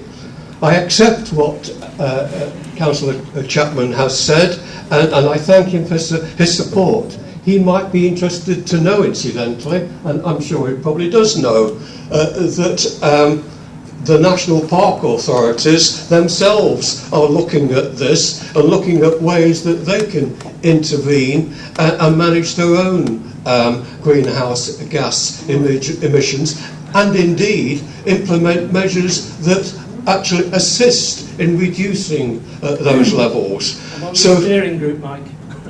I'm on the park. Oh, you're on the steering group. Excellent. Oh, well, you'll be a very useful member of our working group when it gets going. And I accept we had a discussion with your leader earlier about the constituency of that, and I think this has all been taken on board. But I accept your amendment about the wording of greenhouse gas emissions. Clearly it is a framework of gases other than CO2, though they remain extremely important. And I think your point about deforestation, etc., is valid too. And I have to say, my analysis of what you've suggested doesn't involve any undermining or watering down of the original motion. Okay, thank you very much. So, Councillor Ratcliffe is happy for all those things to be incorporated into your original motion. Yeah. So, if we sort of clump it together, that's okay. Okay, you're happy with that, so it's a seconder. Okay, I'm now moving into debate on this. I've got lots of people who want to talk. I've got Councillor Slack first. Thank you, Chair. First, I'd like to thank Councillor Chapman for bringing that very good information and making the amendments, which I agree with. There's great danger in this climate change, worldwide. We may think in this country that we're immune from it, but we aren't. We're totally not immune from it. All the world will be affected. So may I say that a large developing country will take part, I'm sure, when they see this country and Europe going towards a carbon-free society in the next few years. There's overwhelming evidence that climate change is affecting everything. From the polar regions, we see icebergs breaking away, the polar caps. In Greenland, we see glaciers disappearing and running into the sea, and sea levels rising, which will cause devastation to many, many, many countries. We see many varieties of extreme weather. Last summer, fire up the west coast of the United States, massive fires. Large fires in Australia, many more than fires in this country, in Lancashire, Yorkshire, North Derbyshire. Many more hurricanes in the Caribbean and USA, and recently great loss of life on the east coast of Africa in Mozambique and Malawi, with a cyclone and with a large tidal wave, which loss of life was enormous, and the flooding in the area, it was said to be the most severe weather event to hit the southern hemisphere in any history or living memory of anyone. Yes, it's only the start of climate change, but we will get far worse if we do not go on destroying the world. We must now take control of this. We're burning fossil fuels such as coal, diesel, petrol, aviation fuel, destroying the rainforests of South America and Asia. We must stop this immediately. It is an emergency, there's no doubt about it, it's an emergency, and we must act now with a programme of renewable energy and saving energy, and use the natural elements that the world has given us, which are wind, water and sun. There'll be great change in permitting more wind turbines. We've got to do this, and there's got to be change on this foot. Recently, last year, we had a planning application for wind turbines, which unfortunately the Peak Park, in their comments, one of the Peak Park members referred to seeing the wind turbines from Winster Moor. Well, if we're going down that attitude, we're not going to get anywhere. We've got to be realistic, and which is most important? Seeing wind turbines or having wind turbines. We've got to get to grips with this, and we've got to be realistic, and I'm afraid the planning has got to be a little bit more relaxed than what it has been. All areas will be affected by the Peak Park and all areas. So we'll have to see change in wind turbines to be built. Also, new houses should have solar panels as a part of the planning applications. This will have to come in to generate electricity. Also, the cost will be high. I'm not admitting it won't be high, but if we don't do it, the cost will be severe. Okay. It will be very severe. I would like to see the District Council setting up a joint committee, as Mr. Chapman, David Chapman has just suggested, a joint committee for climate change emergency action of officers, councillors and the public taking part in this, and having everyone inputting into this. Okay, Councillor Sachs, how much more have you got? Because about 3 minutes. Oh, I think you've had. Well, I've got lots of people. If you don't mind. So coming back to that, can I just finish? Well, if it's 3 minutes, I think you've had about 7. If that's all right. Thank you. We've got lots of people who want to talk. I'd just like to comment on myself and my ward, but I remember joining you for that Griff Grange one, along with a Liberal Democrat column, and we were very much in the we were very much outvoted. Right. It was very good. Can I just get on to the others, please? Can I just finish, please? No. Sorry. Sorry, I'm going to be. I think you've had your fair time, I'm afraid. Councillor Gamble, please. That's right. So, Councillor Gamble, I think. That is your turn now. Again, all I can say is reiterate my absolute support for this, and I'm so pleased that this is being brought forward. And again, it's nice to see contributions from Councillor Chapman, they were very positive, thank you, and his thing about the committee. It sounds like a very eminently sensible one. I'm not going to repeat all the things that everybody else has said, which know far more things than I do about the world activity of green activities. But all I'd like to say really is when we do this, and we get this, and I'm assuming we're going to pass this, that we all commit to the idea that this is going to have a very practical reality in what this council does in its decision making, in all the aspects and that it commits to do this in a coordinated way, not ad hoc departments doing this, something like that. We actually look at the overarching, overall impact of what the council does on a climate change level. And I also would really hope that we were going to commit to actually starting this action quickly. I don't want this to be another talking shop. I've experience of this. 25 years ago I was on a think tank, in a council. And we don't seem to have achieved a lot in 25 years, I have to say.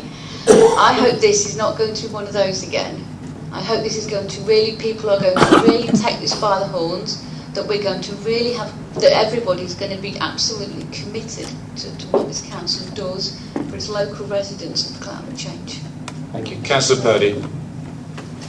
Thank you, Chair. Well, first of all, I'd like to thank the students and thank you for your patience, but commend you for bringing this to us.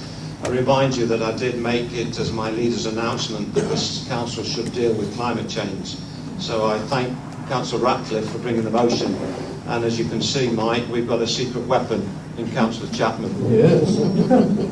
So I promised that, and I've had already, immediately after the count, in fact, on the night of the count, I talks with Mr Wilson about my wishes for this new term. One of which, as I say, is the climate change, and Mr Wilson is on board with it. So the practicalities, yes, we will move on it. It won't be a talking shop. I'm going on holiday next Tuesday for 2 weeks. Mr Wilson is going on holiday after that, but we've faithfully promised that we will get things moving and work out the practicalities, the best way of setting up a working group, who should be on it, and what benchmarks we need to set, and what measures we can achieve. So you have our promise on that. Thank you all for the contribution. Councillor McDonough. Thanks, Chair.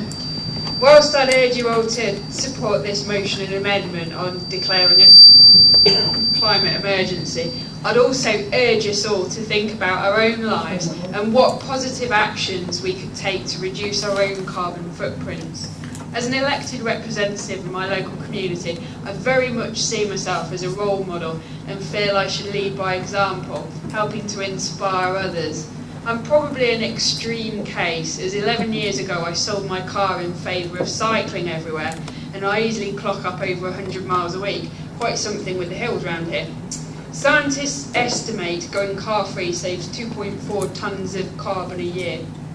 Whilst I'm not advocating you all go car-free, although it'd be great if you did, I'm all in favour of more bums on bikes. It'd make the roads safer for a start. You can make small changes, hold meetings via Skype, consider buying an electric bike, walk, car share, especially when coming to meetings like this. I'm sure with a bit of forward planning, this could be arranged.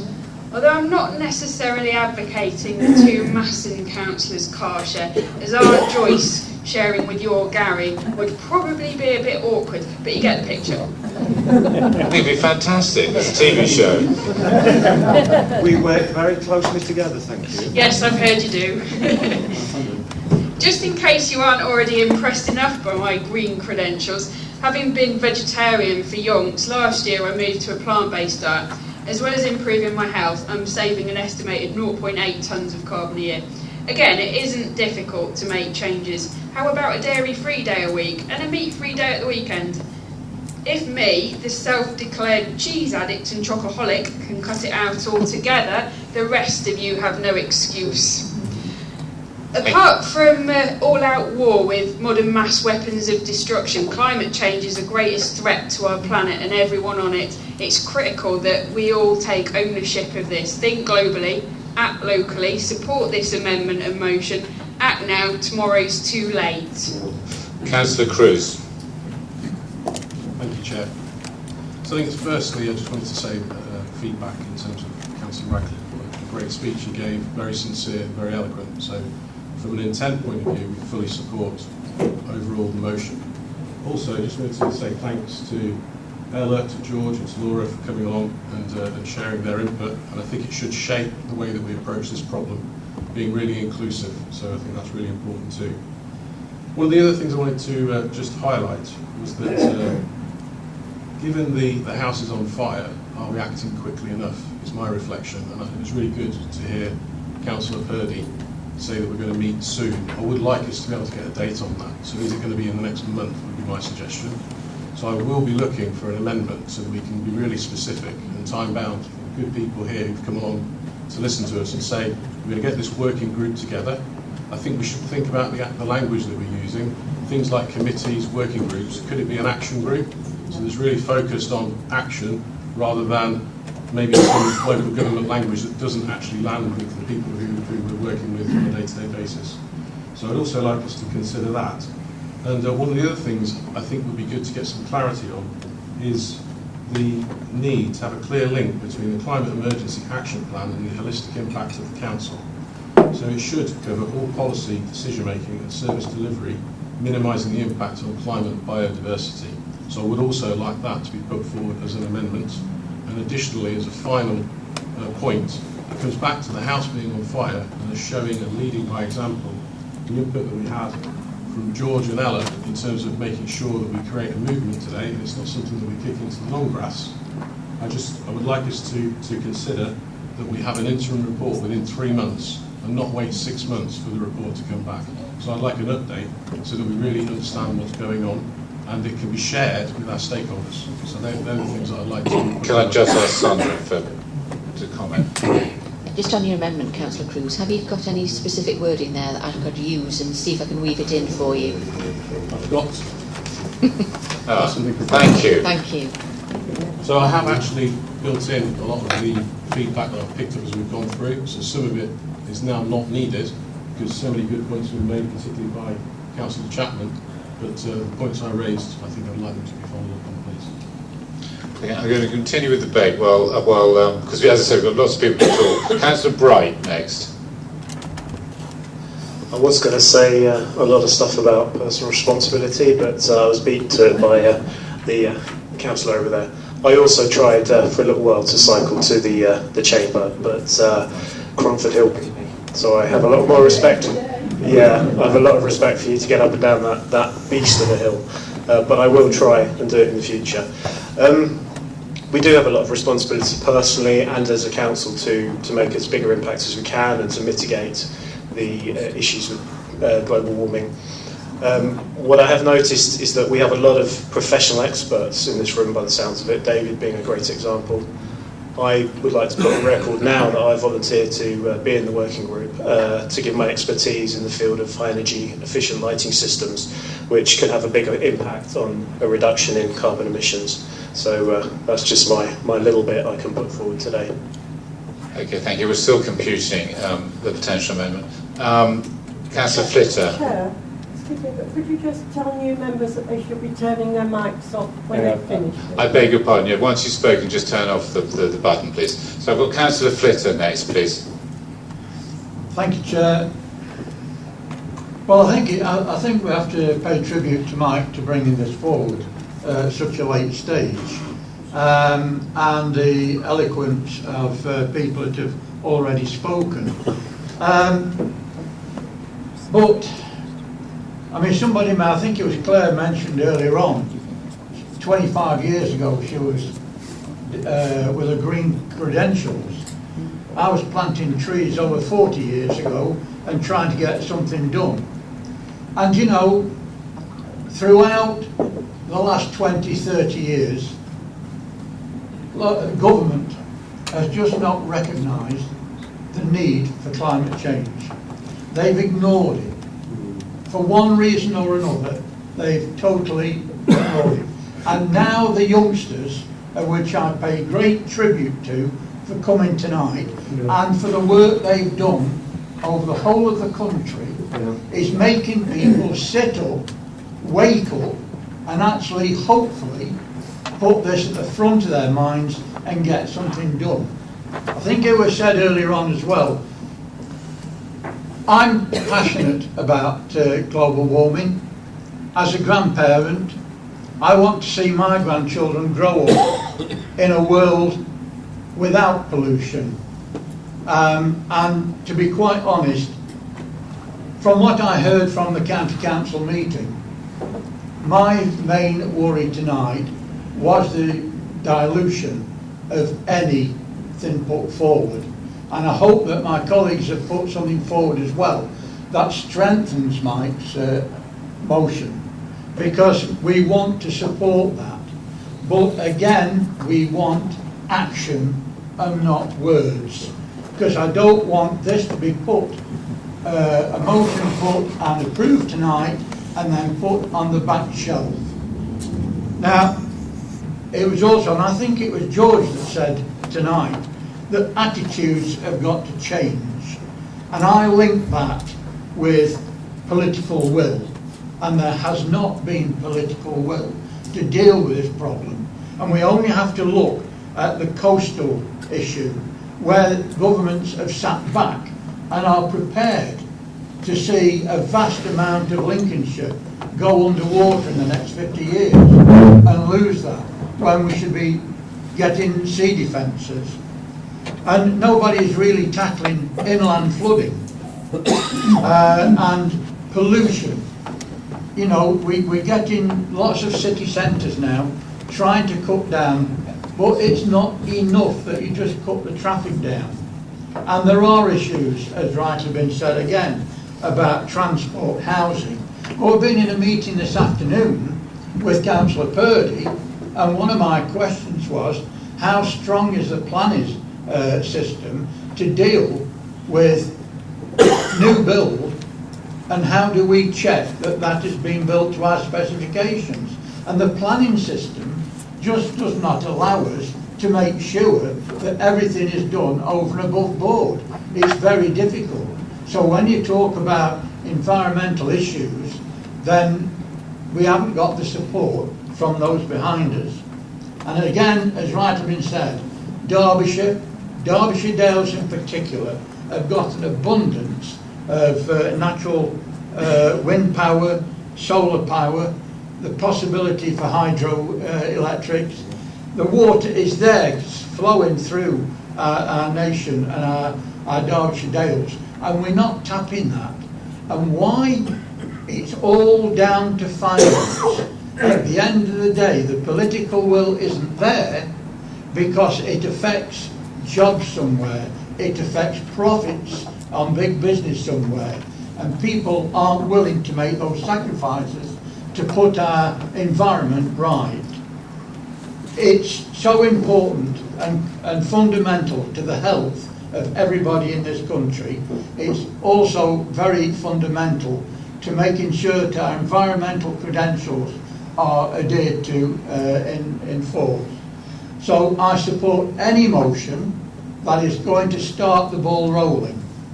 But let me just tell you, items 1 and 2, where the council pledges, declare a climate emergency, yes. 2030, yes.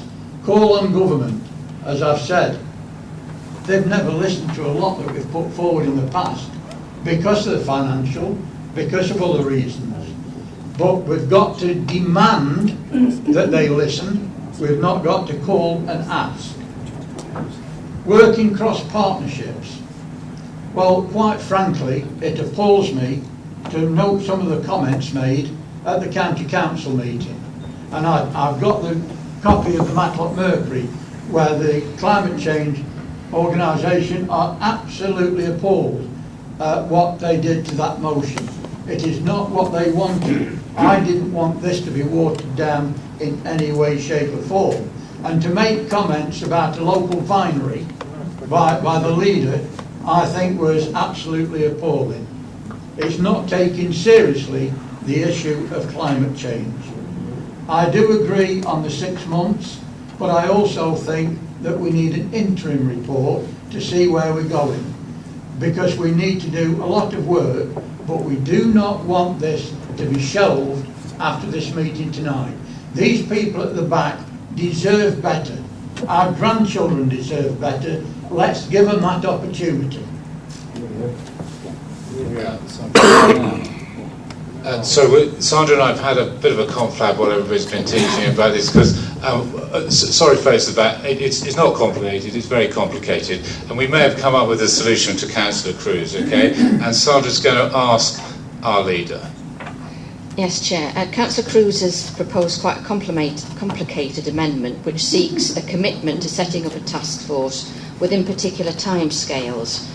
And one suggestion is to set up a task force across the council chamber. I certainly think that's been implied in the debate tonight.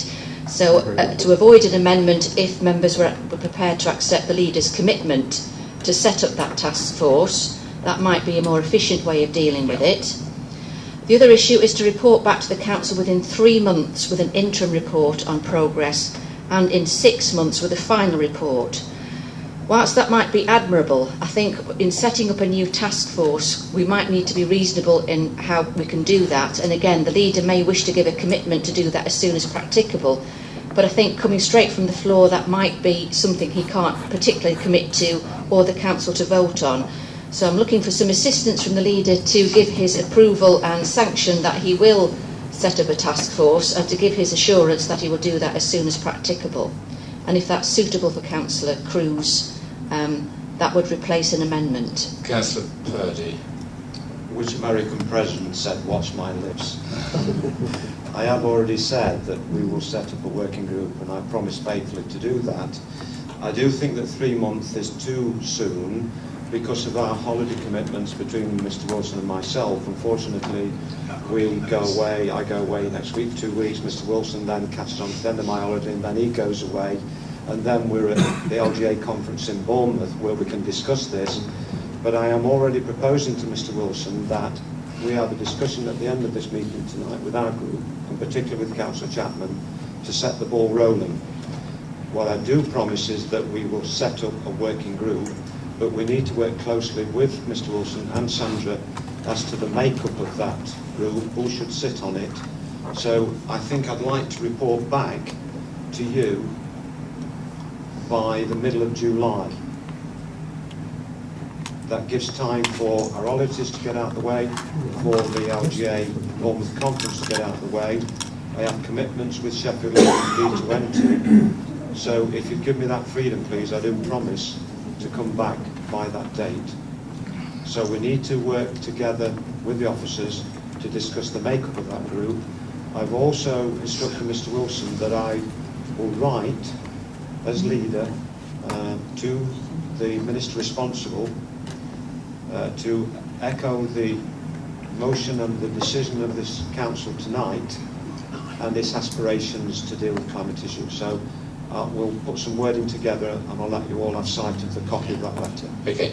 Members, I'd like to get on with the debate. We've got another 9 members to debate, and you know we've got another 4 or 5 items, please. So you just on the issue, does Councillor Cruz accept the leader's commitment, which we will minute, that he will report by the mid of July on these issues? Just for clarity, Councillor Burley, I do appreciate, in the interest of time, the update in July, middle of July, is that basically going to be the task force is launched, or what does it include? By then we will have decided upon the makeup of the group, so that's the most important step. We then need to set benchmarks. We then need to decide who else we should draw into this. It's already been mentioned tonight about the Peak Park Board. There's already collaboration between the Derbyshire County Council and the Peak Park Board. Now, I've heard on the Leaders Advisory Group this afternoon and from tonight that we want to lead this initiative. No problem with that, but I don't think it's wise for us to not work collaboratively with other authorities. We would be a stronger force, if you see what I mean. So, to set up a task force, certainly by middle of July, and set out. There's some policies that need to be set. We can't just set a group up and just start the ball rolling. You have to look at the governance framework surrounding that, and therefore I need to take advice from Sandra as to how that working group could be set up and run. Okay, thank you. I think that's as clear as we can get. And I'd like to get everybody to talk on this, and I'm going to limit everyone to no more than 3 minutes now. And I've got lots. I'm taking them everyone in order. Okay, And that's right. That's great. So, Councillor Swindle. I'll be very brief, Chair, because totally support the motion. Congratulate Councillor Ratcliffe for bringing it to the council. But a lot's been said that I was going to say, and some of it which is far better than what I was going to say, so I won't embarrass myself, but I'd also like to congratulate all the young people here tonight, because when I was younger, I was minded and I had single issue interest and so on. Everyone thought I was bonkers. So it's really good to see you lot actually going out there and taking the fight to the councils in Derbyshire Dales, and I wish you all the best. Thank you. Councillor Froggatt. Thank you, Chair. I'd just like to thank Councillor Ratcliffe for tabling the motion. As an authority, we are extremely lucky to have somebody like Councillor Chapman with his wealth of knowledge on this issue.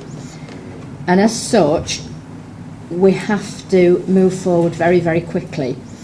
And I'm sure I won't offend anybody if I say that the majority of people in this room over the last 30 to 40 years have in some way contributed to global warming. So as such, we have a responsibility to alter things to make this world a better place for future generations, and I fully support this motion. Councillor O'Brien. Thank you, Chair. The mention of wind turbines at Winster Moor, did make me think of a little local difficulty we may face in achieving this very ambitious target. And I think other members referred to that, the Peak Park. We've only got 11 years to achieve this target.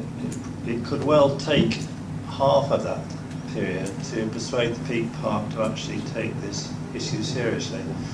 Well, I'm wondering, Chair and members, if our position will be strengthened, and I don't want our efforts to be undermined by a lack of commitment by the Peak Park, whether explicit or implicit. So I'm wondering whether it would be helpful to us all if we added a further amendment to this motion, by which we formally approach the Peak Park Authority with a formal request by this council to adopt the motion, and that a meeting of the Peak Park Authority is addressed by the leaders of the three political groups and the independents, if they wish, to show the commitment that this authority has. Right. I'll just get David Chapman, as you know, sits on the National Park. I think he can answer that one briefly if you could, because I think that would assuage the fears. First of all, let me assure you, the Peak Park are fully committed to addressing climate change, fully committed. We've had a climate change steering group going for a while now, which we will be holding a conference in the autumn to invite stakeholders, partners to push the way forwards. With regard to wind turbines, it needs to be appreciated that the national park, all national parks, have the highest protection, highest designation protection in the entire country, and the rules that they adhere to are statutory. They are not a bunch of planning officers saying, no, we don't want wind turbines. And by the way, there are 2 large wind turbines in the national park near Parwich. So the hands are tied on that score. It's not a case of commitment. It's not a case of reticence. It's a case of guidelines put out by this government. There is an overriding principle. There are 2 core purposes of the national park. One is protection and enhancement of the landscape. 2 is to promote the understanding and enjoyment of the general public within those national parks. Both of those core purposes are overruled by one particular condition, and it's called the Sandford Principle. And that states that in cases of dispute, landscape always takes precedent. And that is insurmountable as far as the national parks go. Thank you very much. Well, now, I think that's answered that question. Thank you. Councillor Hughes, you've been waiting patiently. I'm sorry. Thank you. I have 2 points, really. First of all, the first point is that L11 said that there was a need for immediate action. And the second point is that the second bullet, the second bullet, make Derbyshire Dales District Council carbon neutral by 2030 is ambiguous. I don't know whether that means the body, this organisation, or whether it means Derbyshire Dales as a district. And as a consequence of that, I think in our amendment we added another bullet, and the other bullet read, act to minimise the impact on the climate and on biodiversity arising from council policies and decisions. So that means that we were looking at immediate action, immediate response to climate change in the decision-making process of the council. And to do that, we don't really need a task force, although we also welcome the idea of a task force and having a task force. But what it means is that from tomorrow, every decision, every reasonably large decision that the council makes, either here or officers make themselves, should consider the impact on climate change. Now, for example, there are 2,485 houses, at least 2,485 houses going to be built in Derbyshire Dales between now and 2033, in just over 13 years' time. Some of those houses, about 1,000 of those houses, may come to some sort of planning some sort of planning decision this year or early next year, in order to make sure that the plans for those houses take into account the needs to accommodate climate change requirements and standards. We need to act now, not in 3 months' time or 6 months' time. We have to take a decision now that all future decisions of this council will respond to, will take into account climate change. For example, if you build a housing estate at the top of on Asker Lane, for example, the amount of energy needed to move a car with passengers with their load of shopping from Sainsbury's from the bottom of the hill to the top of the hill, if it was 100% efficient, would be about 1.5 kilowatt hours. Burning an 1 bar electric fire for about 2 hours. Cars are only 25% efficient, so it would require about 6 kilowatt hours of input energy to raise that car up to that housing estate. So a decision to put a housing estate at the top of a hill has one consequence, and it is that it will encourage the use of a carbon-based fuel.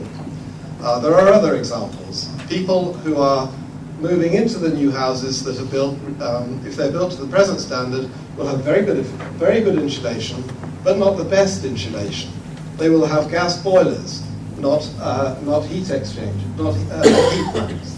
And the consequence of that is that as regulations get stiffer, as the requirement to cut carbon emissions from gas grow, they will have to replace their gas boilers. They will have to increase their insulation. Now, the cost of putting that insulation and a suitable heat source into a house now is about 4% of the capital cost of the house, according to the Building Research Establishment. To do it later is going to be more expensive and will incur a huge amount of inconvenience for the people who live in that house. So therefore, the decisions that are made now, which will have to be, will affect those people who are moving into those houses within the next 10 years. And again, there is a requirement to act now, and there is a requirement to take into account climate change in all the decisions that are made by the council. Thank you. Thank you very much, Councillor Hughes. As I said, I've got 4 more speakers. That's all tonight, because we've got lots of other things to address. And I think we're getting to a very similar conclusion here tonight.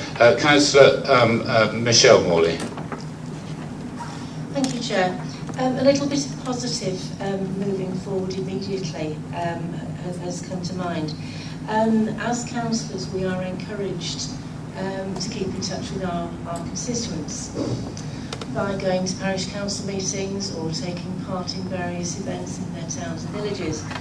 And very recently in my area of Brailsford, I was asked to attend a site meeting with one of the parish councillors, and it was to visit a building site. I perhaps wasn't quite ready to walk on a building site, however I went. I had a chat with the site manager as well, because we were concerned not only about wildlife, we were concerned about some shrubs, etc. But I was heartened actually that each of those houses were being built to a very high standard of efficiency, and also as not as an extra but included in the garages were the facilities for electric cars, which I thought was very good. And that was heartening, and I wasn't really looking for that, but it was nice to see on a very local, small level that that's happening. I referred earlier to parish council meetings. It might be useful if we, either by email or going to these meetings, that we stress to the council meeting there how important it is to us, and perhaps to transfer some of this message to the residents straight away. Rather than waiting for task forces, waiting for information, we can do that more or less straight away. And I wholeheartedly support the motion. Thank you. Councillor Raw. Right, sorry. New to this, I'm just checking I've got a mic on. Yeah, you've got it right, on. okay. We can't have heard, because of all the governance issues, do anything formally in terms of task force, quickly to respond to this emergency. But we do have committees set up, and I do think it would be really useful for each of those committees to think about a commitment going forward that they can take and publicly declare in terms of the environment, so we can get that agendaed and sorted out very, very quickly. I do agree with Councillor Hughes and feel that we need to look at environmental impact assessments across all our work. The key thing for me is about behaviours, personal behaviours as a council, and behaviours as a community, and a large community of Derbyshire, but individual villages, towns. I know in my village in Eam, we're really trying to push forward on the green issue. Somebody the other day in church said, this is, we saved the plague, we've saved the country from the plague, we've got to save the planet from climate distinction, and they picked up the mantle. I'm rabbiting on here, but for me, one of the things that is key is that we slow life down, we bring things back more locally, we stop doing things personally that will impact upon the environment. Now, I can't profess to be as wonderful as Elisa here. She does a marvellous job being a vegan. My son thanks me every time I see him about veganism. But we can, when we're eating meat, think about buying from our local butchers the wonderful lamb that's reared healthily on the hills of the Peak District. We can think about buying eggs from our local farmers. We can think about shopping locally, and I would ask and urge every one of you in this building and beyond to commit to driving your car at least 1 day a week less.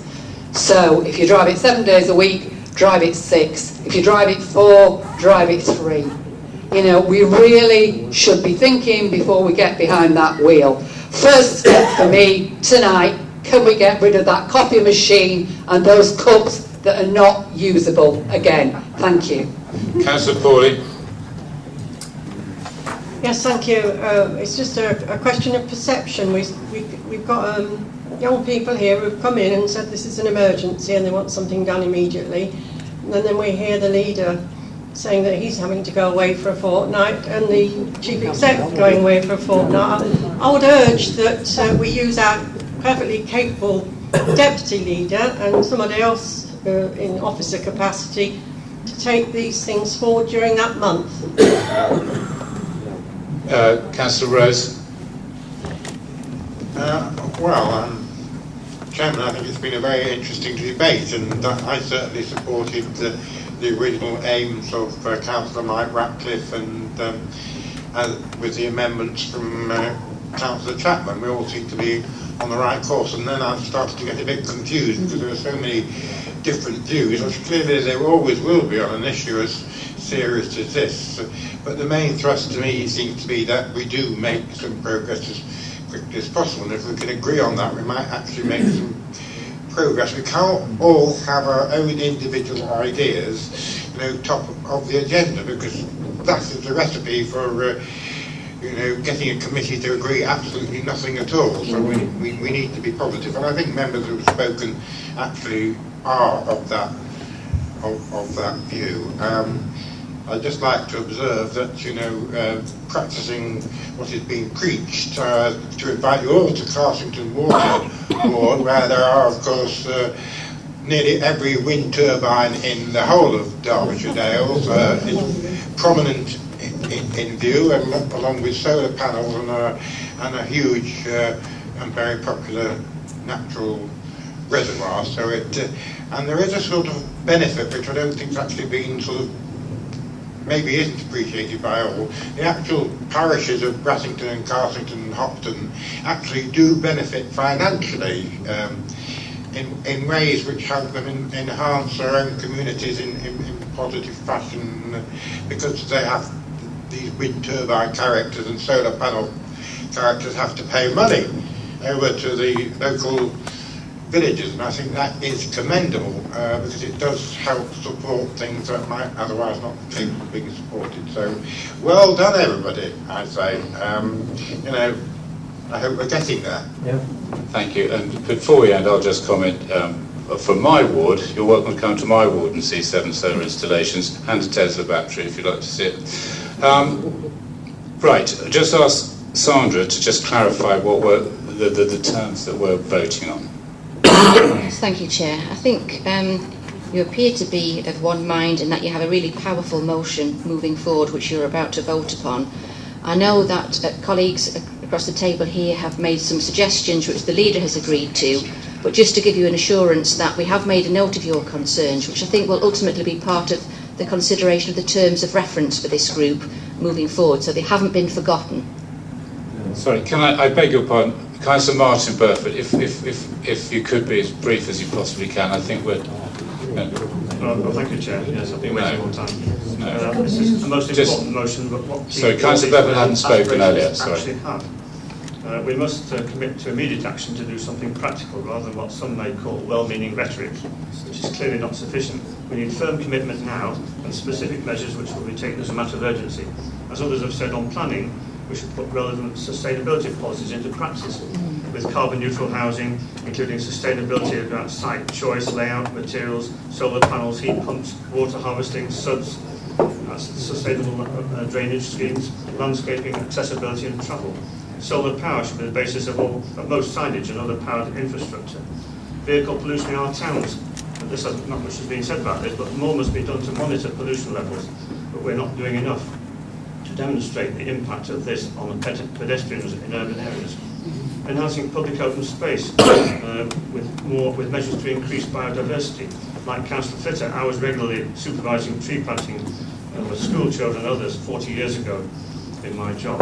Our council-owned London buildings, energy conservation should be a top priority. There should be incentives for alternatives to oil-based fuel, for instance electric-powered car and council vehicles, and the provision of charging points, of course. The council must promote local-based business use for suitable sites, preferably accessible on foot from population centres.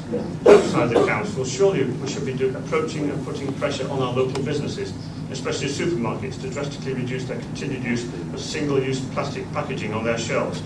But with little, in fact I and 2 other Matlock councillors met Sainsbury's last year, but with little tangible success.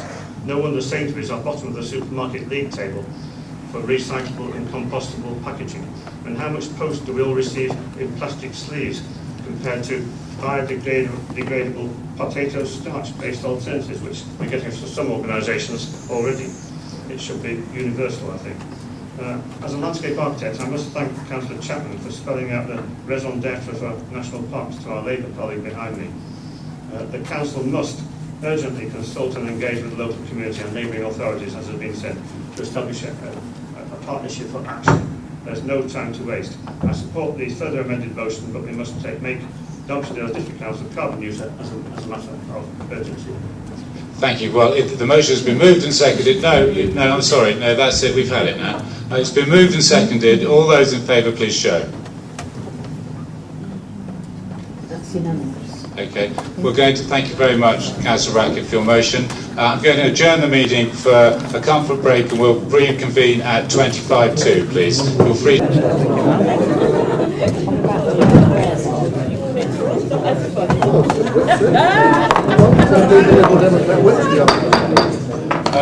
For those of you who are new members, we have to move the motion to debate longer than 8:30. I so move.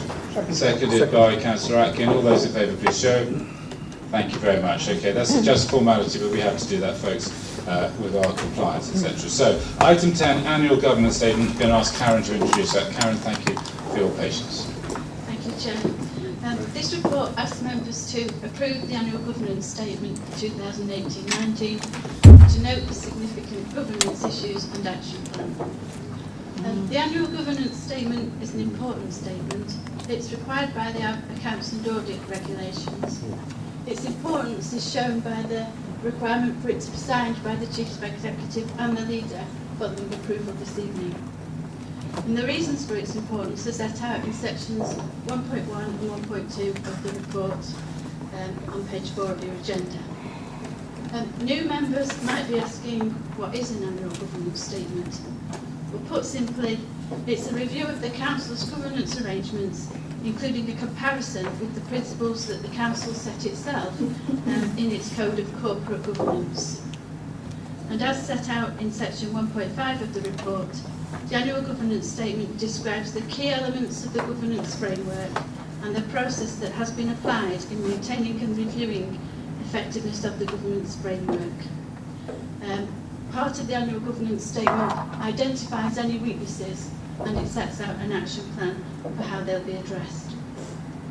The annual governance statement for 2018-19 is shown in Appendix 1 to the report, starting on page 7 of the agenda.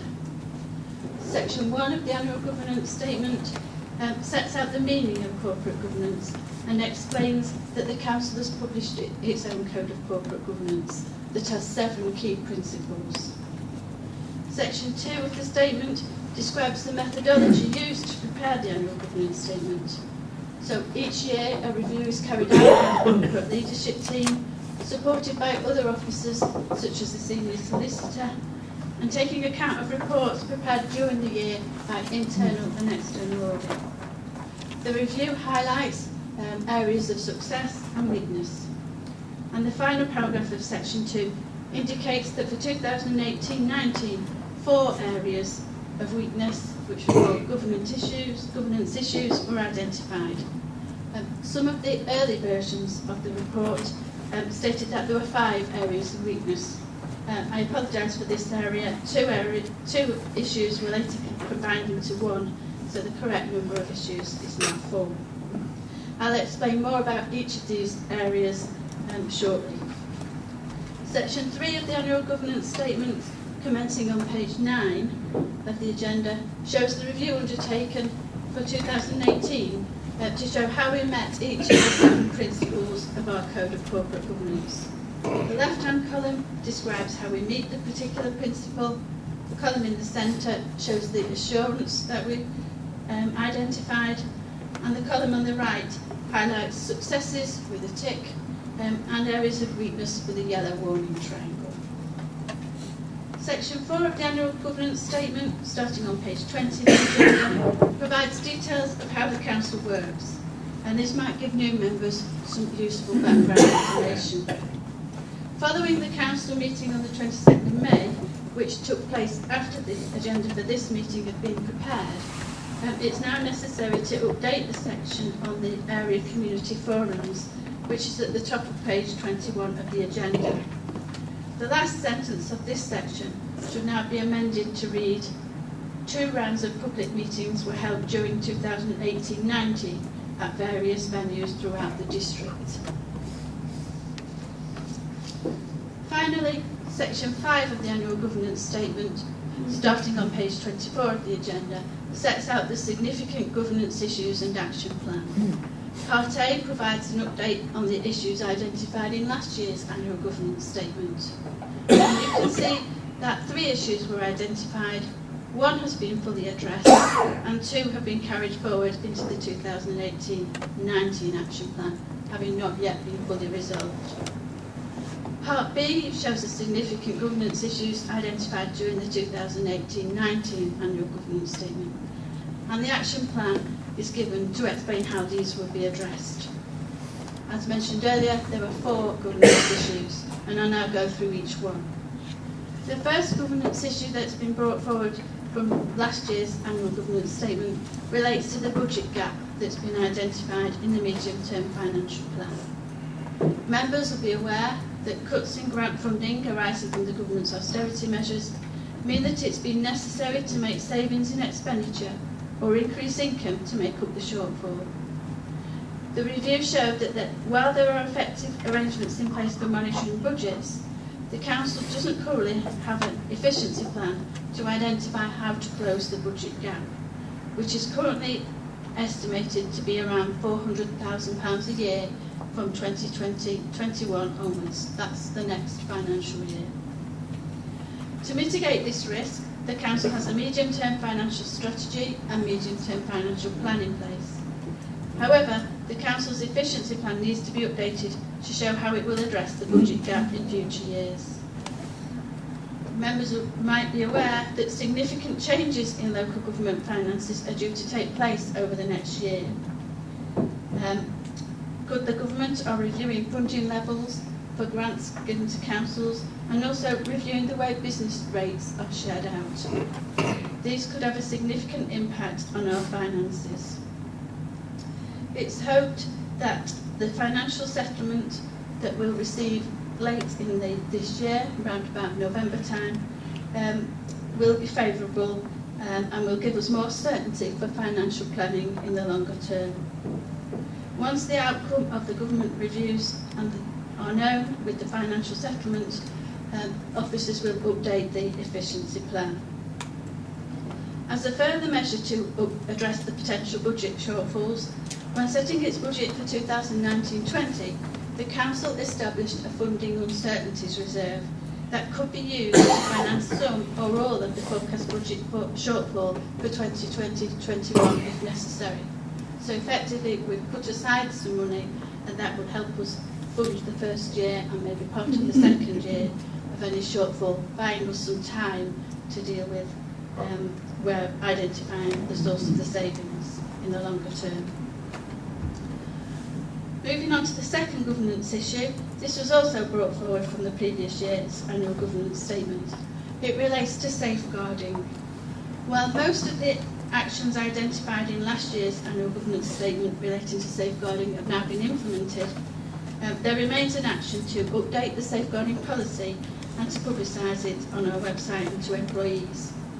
I can now tell you that a draft safeguarding policy has now been produced, and it will be presented for approval to the Governance and Resources Committee on the 11th of July.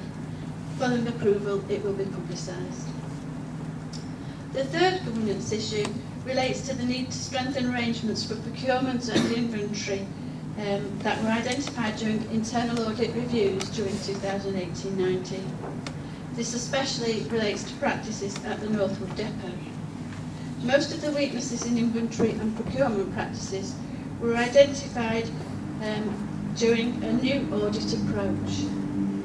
These practices don't reflect current management at the depot, and they relate to long-standing previous practices.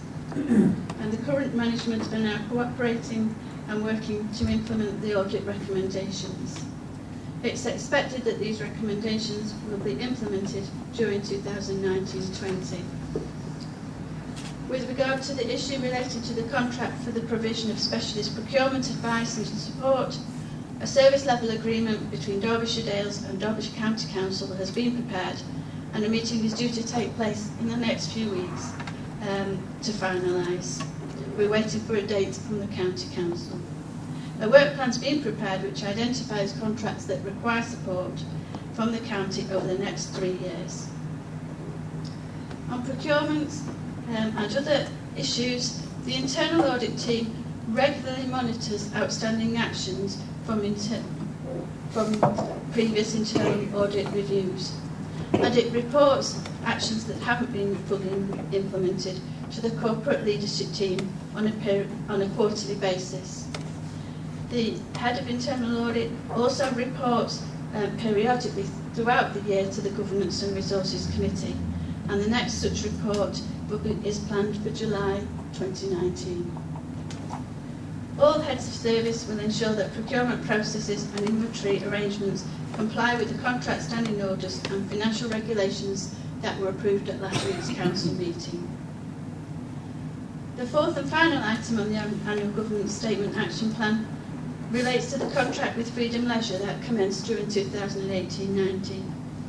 The annual governance statement highlights that the contractual requirement for a performance bond has not yet been met. For a pension bond has not yet been met. So a pension bond is the form of financial guarantee that could be called upon in the event of the contractor ceasing to trade, giving the council an indemnity against the financial pressures in respect of pension liabilities in a redundancy situation. Negotiations relating to the value and wording of the bond have taken much longer than was expected. Significant progress has been now made between Freedom and Derbyshire County Council pension administrators in recent weeks, and it's anticipated that a bond will be in place by the end of May or shortly thereafter. So the recommendations of this report ask members to approve the annual governance statement for 2018-19 and to note significant governance issues and action plan. Thank you. Councillor Purdy.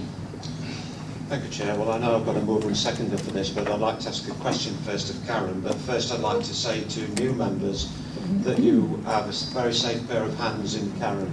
We have an excellent finance officer, and the fundamental rule of law for government, this authority, is that it has to maintain a balanced budget.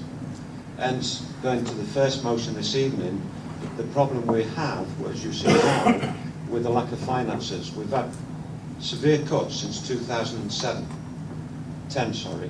and it's no different to you going out and overspending your budget at home. We can't do that by law. So I want to thank Karen for this report, but ask, is there a need for a caveat to make sure that this pension bond is secured by the end of May, or is it still an open question mark? Well, we were hoping that it would be secured by the end of May, but that's tomorrow. So I meant Mark. Yeah, so we're hoping within the next week or so. There's one final issue that they're still negotiating, just one point. So will you give an update to Council that that's been secured? Yes. So, thank you. Councillor Bull. I will move this Yeah. You're seconding it, I think. It's been moved by Councillor Purdy. Well, no, I didn't. I beg your pardon. He asked a question, sorry, I beg your pardon. I would like to move this, and I would like You're going to move it. Yes, and I would just like to say thank you to Karen for giving a very thorough report and explaining things to the newer members. Councillor Finesse, you seconding? Yes, I can. I wasn't down to, but yes. Yes, okay. Thank you very much. I've got Councillor Hughes, please. Yes. Microphone, please. Sorry, sir. Thank you. I've just got a couple of comments on the report, not on the governance itself, but on the report. And these cover, first of all, freedom of information requests, and secondly, the governance of outsourcing, the reporting on the governance of outsourcing contracts. I think these are important, and I would very much appreciate further information on both of those subjects in the report. Turning to the freedom of information, it is mentioned under Principle 2, ensuring openness and comprehensive stakeholder engagement, and it's in the appendix on page 11. While I believe the Council largely acts in accordance with this principle, for example, I've been impressed as a resident by the way it conducts consultations. I believe that in reporting on freedom of information, this document does not say enough. First in saying how the council meets the principle, and secondly in reporting on successes and areas for improvement. Under how we meet this principle, the report states that we publish our freedom of information policy and procedures. Well, that's very good, but it's the bare minimum of what is required. I would have expected a statement saying that the council provides information in response to requests wherever possible to do so wherever it's possible to do so under relevant law, and outlines exceptions to this policy. Under successes and areas for improvement, there is only data about the number of freedom of information requests. That is an input to council and not an output, so it can't be a measure of success. I would expect the report to include the number of responses, and I would expect them to be broken down to those where the council completely met the requirement for the request for information, that where it partially met the requirement and where it failed to meet the requirement, it refused to provide any information at all. And I'd like that also broken down by function and by reason for non-disclosure. My belief is that not all, because this information is not given, there is some doubt about whether the council is providing, meeting its obligations under freedom of information. Turning to the other area where I believe more information is required, outsourcing contracts. Outsourcing contracts are referred to twice in the document. In Appendix 1 on page 14, with respect to Principle 4, determining the interventions necessary to optimize the achievement of intended outcomes. Regarding outsourcing contracts, under source of assurance, the report states that the sources being minutes of regular monitoring meetings with outsourcing providers. Under successes and areas for improvement, it states that we have regular meetings with contractors who provide outsourcing services. Well, I expect those happen. I would have expected those to happen. While a series of monitoring meetings with an outsourced provider is clearly a good source of assurance, it is not a success. It is a means for gaining the information required to evaluate performance.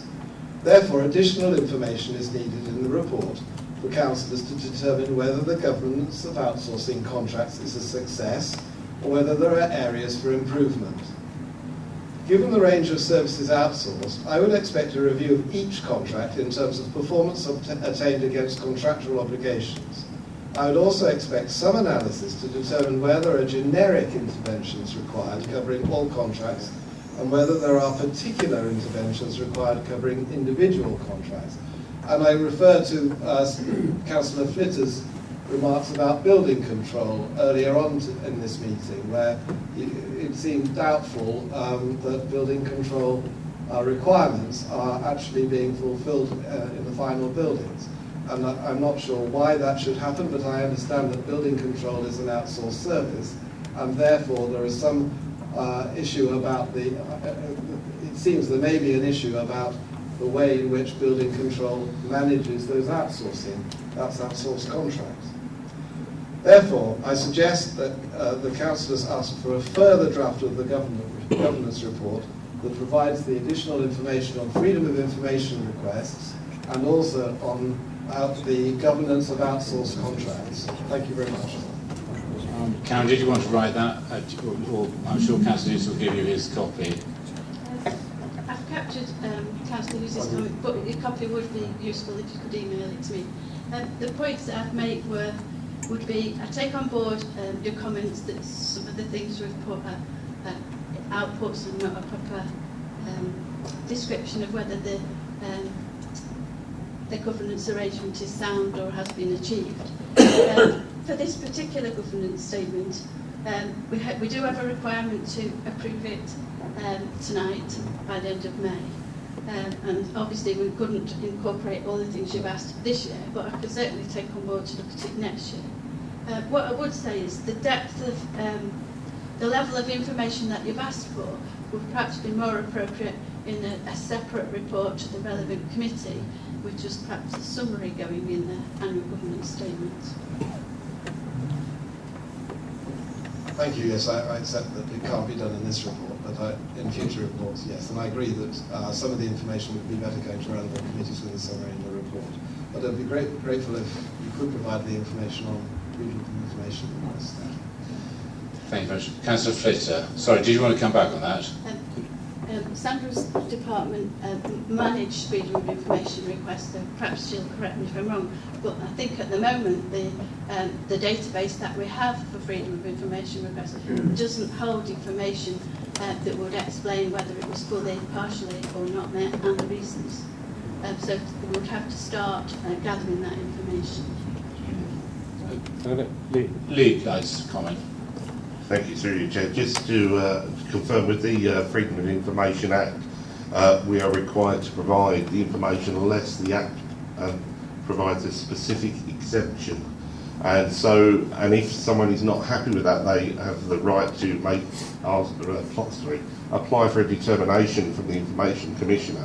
So, on some of the way you were wording your questions of where we have only partially complied, well, in fact, if there's an exemption that says we don't, we would have always complied with our requirements under the Act. So I'm not, if I need a further report, I might just need to clarify with you what you're actually looking for. But I would find that there would be 100% compliance because we've complied with the requirements under the Act. And as far as I know, no one would have asked for a determination from the Information Commissioner. Councillor Flitter, please. Thank you, Chair. Well, I'm certainly not going to try and compete with Councillor Hughes on this issue. I think it was very eloquent in the speech there, and it makes my questions look pretty pathetic, to be quite honest. But I just want to follow on from something that he said about freedom of information, and that is that a lot of people find, as just been intimated, it's the wording of the question. And a lot of people aren't sufficiently trained when they ask for information to get the right wording. And that has caused problems in the past. And I would like to see that whole process made easier. But going back to the report, I just want to ask that we've had 17 reviews on the efficiency plan, 2 of which are inadequate, which makes up 12%. And yes, we've got 88% that are either substantial or reasonable. But when it comes down to breaking that down, there's only 53% of substantial. So if Karen can actually remind us what is the difference, what makes it, what takes that level up from reasonable to substantial, and what work have we got to do there? And the other thing is, I was going to talk about the budget gap, but as Councillor Purdy just mentioned, Karen has outlined that issue in great detail, and so I shan't be asking that question. But I just did want to an update on the complaint that was lodged with this council. Now, I don't know whether that can be divulged now, but I would like reminding where that complaint came from and where we went with that.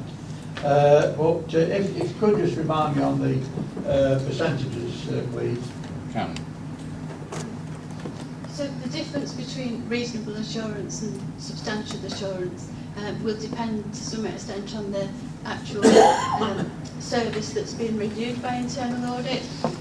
So normally we would expect that there would be a reasonable level of assurance that it will pass the majority of the tests and that we can verify that procedures and policies are being adhered to.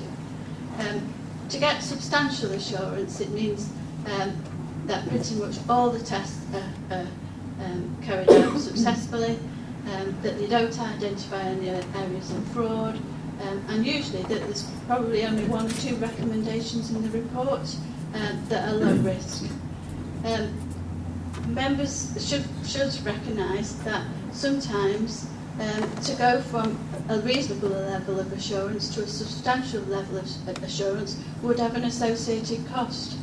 It might mean that you've got to have more employees, for example, to segregate duties perhaps. And so in most cases, a reasonable level of assurance would be sufficient. Thank you, Chair. Thank you. Councillor Ratcliffe. Thank you, Chair. It's a very straightforward and simple question, comment. I assume that the staff of Freedom Leisure are now subject to that company's pension arrangements. Just to confirm that. But in the light of the previous debate, can I suggest that at some point we review our own pension investments for involvement in petrochemical and fossil fuel industry?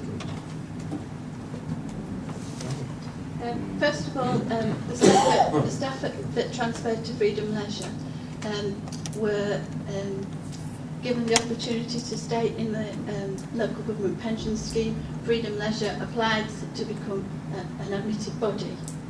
But I believe that if new entrants to Freedom Leisure go under Freedom Leisure's own pension arrangements.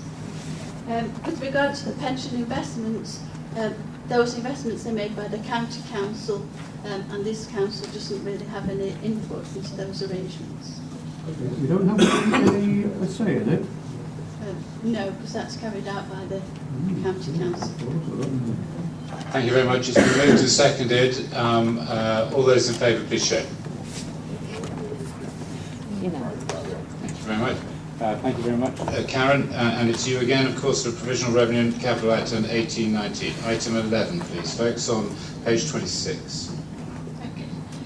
So this report provides details of the provisional financial outturn for the District Council's revenue and capital spending for the financial year ending 31st March 2019. The outturns are provisional at this stage because the Council's accounts are subject to external audit, and they may find some areas where technical adjustments could be required. If any changes are required through the audit, they'll be reported to Council when we bring the statement of accounts for approval in July. First, I thought it might be useful to give a few brief explanations, particularly for new members who might not be familiar with local government finance. The word outturn is used in finance and economics to talk about the result for income, growth, spending achieved in a particular period rather than what was expected for the period. So for the Council, the revenue outturn is the actual position on the revenue account at the end of the financial year, which we usually compare against what was expected, against our revised budget. Now for the difference between revenue and capital spending. We're obliged to account for those separately by legislation. So revenue spending is generally on items that will be consumed within the financial year, such as salaries, energy bills, payments to the waste contractor, and so on. Revenue spending is normally financed from the council tax, from what government grants we still get, from business rates, and from our own fees and charges. We monitor revenue spending against an annual budget, which is set in March each year for the coming financial year. It's updated mid-year, usually around November time, and we call that update the revised estimate. We also monitor revenue spending against a rolling 5-year forecast that we call the medium-term financial plan. And that's what I refer to in the annual government statement. Capital expenditure has to have a benefit lasting for more than 1 year. So it's usually spent on things like buying or building property, improving property, or buying vehicles. Or it can be spent on giving grants to other organisations to spend on that type of activity. For example, improvement grants, disabled facilities grants. Capital spending can be financed by loans, grants, capital receipts which arise from the sale of assets, or directly through the revenue account, often using money that we've set aside in reserves. We monitor capital spending against the 5-year rolling forecast, which is known as the capital programme. But within the capital programme, we have a budget for each financial year. So, starting with the revenue account. The report indicates that the provisional outturn for 2018-19 was a surplus of 472,000 compared against revised estimates that were approved in December. The main variances for the revised budget are shown in the table in section 2.3 of the report, which is on page 27 of the agenda. The majority of the surplus has arisen because of extra income that we didn't expect. Some ongoing variances, such as an increase in investment income, have already been reflected in the budget for 2019-20 and in the latest medium-term financial plan, because we knew about those before we set the budget in March. Some variances, such as the additional Section 31 grants and business rate reliefs, are one-off and only relate to 2018-19 and won't be ongoing.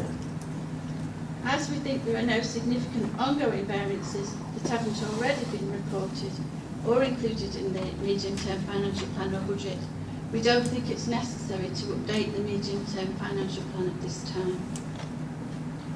The report recommends that the surplus of 472,000 is transferred to reserves as follows. Firstly, £200,000 to the Waste Fluctuations Reserve. This is a reserve that we've established to mitigate potential increase in costs following the introduction of the new waste contract that's due in 2020. Experts have advised us that it is likely that costs will increase considerably following the introduction of the new contract because there'll be a risk of, because contractors don't wish to bear the risk of recycling materials price fluctuations that they did in the past. The next transfer that we're proposing to reserves is £100,000 to the IT reserve. This should ensure that we've got adequate financing available to purchase ICT equipment, such as personal computers, replacement servers and a replacement telephone system in connection with the Council's IT strategy. And finally, the remaining £172,000 we propose should be transferred to the Capital Programme Reserve for future use to capital schemes. The recommended transfers will help to mitigate the impact of future cost pressures. So the updated position on reserves and balances, assuming that members agree with the recommendations of this report, is set out in Appendix 1 to the report on page 38 of the agenda, in the shaded column.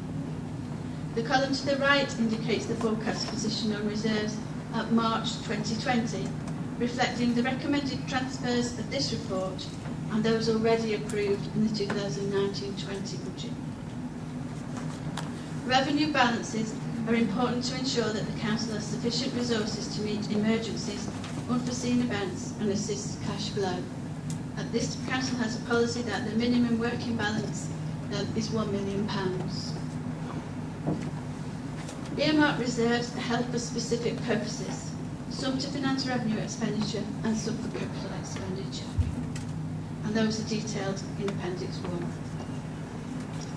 The current medium-term financial plan is shown in Appendix 2 to the report on page 39 of the agenda for members' information. As I've already stated, we're not proposing to increase it at this time, but I thought it might be useful for new members to see it. This is the medium-term financial plan that was approved in March 2019. I apologise that the heading had a typo that incorrectly stated March 2018. The current medium-term financial plan shows ongoing savings of around £400,000 a year are required. I'm sure previous members are aware of this, but for the point of the new members, I'd like to point out that preparing a medium-term financial plan is an art rather than a science. It just gives an indication of the Council's future position rather than accurate estimates. And it's especially for the case for the financial years following this one, where we're very uncertain about the levels of government funding and business rate retention. As I've already mentioned, the government's currently reviewing grants. Section 2.7 to 2.15 of the report contain information relating to the medium-term plan, financial plan and future cost pressures. In the event that the savings can't be achieved, as I've already mentioned when discussing the annual governance statement, a funding uncertainties reserve has been established that could cover some or all of the shortfall for the first year. The transfers to reserves recommended in this report have been included in the Council's draft statement of accounts for 2018-19, which will be completed by the statutory deadline of 31st of May, tomorrow, and published on the Council's website also tomorrow. The audit of the accounts has already commenced, and the auditor's statement of accounts is due to be presented to Council on the 25th of July. Just a brief discussion about the capital programme. So in this report, we're asking members to approve the provisional outturn for the 2018 capital expenditure and approve revised capital programme for the years 2019-20 to 2022-23. And this is shown in detail in Appendix 3 from page 40 of the agenda. We're also asking members to approve the associated financing arrangements. So for 2018-19, the original budget, which was set in March 2018, was £3.6 million. This was revised to take account of progress on schemes and additional schemes. And in March 2019, the Council approved a revised capital programme of £3.9 million. The provisional outturn for 2018-19 is £2.78 million. So there's an underspending of around 1.2 million in 2018-19 compared with the programme that was approved in March. The underspending mainly reflects slippage on incomplete schemes into the new year, where schemes were delayed. Details are given in section 2.17 of the report in the table on page 31 of the agenda, with further details for each scheme in Appendix 3 being highlighted in yellow. So that shows the schemes where slippage has occurred. No new projects have been put forward for inclusion in the capital programme since the March meeting. Section 2.18 of the report provides details of the updated capital programme for 2019-20, reflecting the schemes where slippage has now been brought into that year. And the programme for the 3 years from 2021 to 22-23 has been updated to reflect slippage. And that's shown in section 2.19 of the report. I'd like to draw members' attention to Appendix 4 on page 44 of the agenda. This shows potential future liabilities that haven't yet been included in the capital programme because we don't yet have definite plans approved by a policy committee or council. These total £2.54 million and include £2 million the vehicles for the new waste contracts. But the total doesn't include the potential costs of a traveller site or works at Douglas Walk, Matlock. Once a traveller site has been identified, the cost will be estimated and then included within the capital programme, subject to members' approval. Details of capital resources that are available to finance the 5-year capital programme are set out on pages 33 and 34 of the agenda. Section 2.22 of the report explains that when the current capital programme and the potential future liabilities have been taken into account, the estimated balance of capital receipts and capital reserves will start at £0.4 million. So we can fund the current programme, but it only leaves £0.4 million, £400,000, to address things like the traveller site, works to rock faces in Matlock Bath, and any overspends on current schemes or unforeseen events. The Council has the option to borrow or lease for future capital schemes, but repayment costs would have to be affordable to the revenue account. So while there are risks set out in section 3 of the report, a fully funded capital programme of £10.7 million can be seen as good for a small district council like ours. So I ask members to approve the recommendations set out in the report, and I'm happy to take any questions. Councillor Finesse. Do you want me to move it? Yes, please. Okay, thank you. Okay, it's seconded by Councillor Donnelly. Thank you very much. I've got Councillor Flitter, please. Thank you, Chair. Just three basic questions, but I have to say we're really working Karen hard tonight. It's nice to know that we are in that safe pair of hands. So I'm full of confidence in Karen and the team to deliver what's in front of us. I just need to ask three questions actually. One is on page 27 and under car park income shows a deficit of 109,000. The Fish Pond Meadow, there's a slippage there, a very large slippage of 15,000. And I'm interested in the vehicle renewals system, which there's a £1.6 million over the 5 years to be spent on new transportation. And have we got a full rundown of what is needed? And does this actually include, and I know Councillor Purdy said earlier on tonight when we're discussing climate change, that there aren't the vehicles there that we need for climate change, but has any recollection been made in the specification of new vehicles to cope with the new policies I hope this council will adopt? Karen, did you want to take that? Right. The first question about the figure on page 27 for car parking income. That figure is actually a surplus. So if you look at the tiny note, which isn't tiny, writing underneath the table, it says reductions in expenditure or increased income are shown in brackets. So the £109,000 actually represents the fact that we've got that much more income than we expected. It's not a deficit. Thank you. The next thing was about Fish Pond Meadow, and I think Tim can take that one. Thanks, Karen. Thank you, Chair. Yeah, the Fish Pond Meadow renovations went out to tender, and no tenders were received, so the work couldn't be done. It's gone out to tender again, and we hope that we will get some tenderers in, and we will be able to proceed with the works in the coming year. What an extra cost. Well, we're still using the same budget. Okay. Councillor, was there another question on The vehicles? Yeah, unfortunately, Ash Watts, head of that department, isn't here at the moment. But the first point of your question was there a rundown of the vehicles that are included in the capital programme? The answer to that is yes. That's how we established the figure. They basically keep a programme that forecasts when vehicles will need to be replaced, and then they put a cost to the replacement vehicle.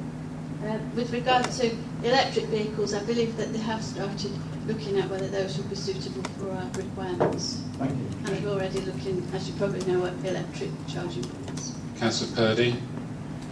Thank you, Chair. Well, on the vehicle issue, I did ask the same question to Councillor Flitter, and I was told that there's no HGV vehicle available yet, electrically run, that can carry the weight and can sustain our hills. So I think that's a technical problem for the moment.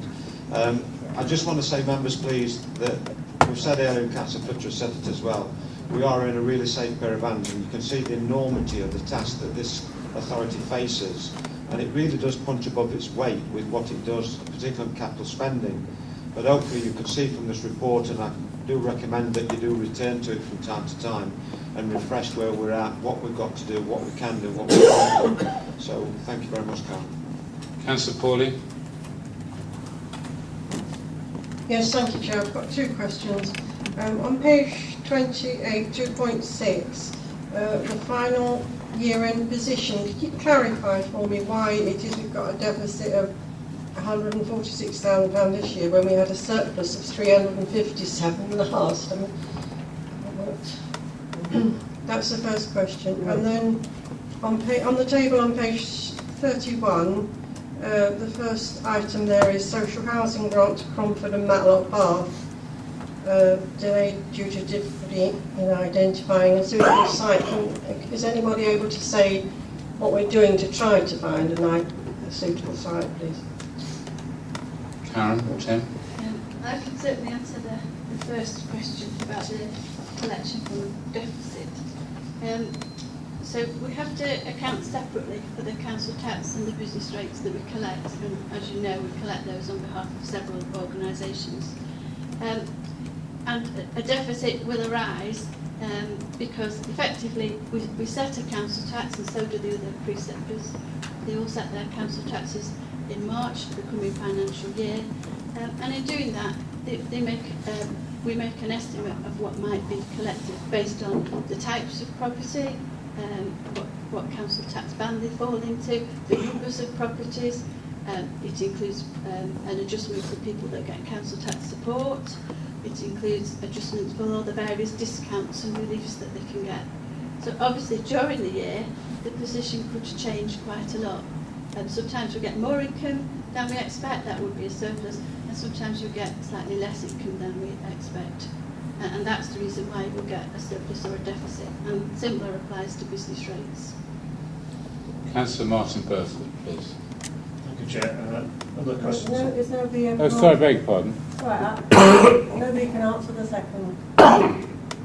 What was that on? On Cromford, the housing. I think, Chair, that probably Rob Coggins will be the person that would be best placed to answer. He's not there tonight, but we'll pass the message on to him. Thank you. Sorry. Martin, sorry. Yes, yes, I've not compared notes with Councillor Flitter beforehand, but I wanted to ask about Fish Pond Meadow and Bakewell ABC car park improvements. I'm saying I'm gobsmacked about the fact that in a time of austerity and obviously shortage of local government contracts for engineering works, for civil engineering works, that we can't find anyone to tender for two of those major schemes, for a medium-sized firm anyway. So that's one comment I would like to just make. And also replacement of pay and display ticket machines. Does the £20,976 estimate for this financial year imply that all the pay and display ticket machines will have been replaced by the end of this year?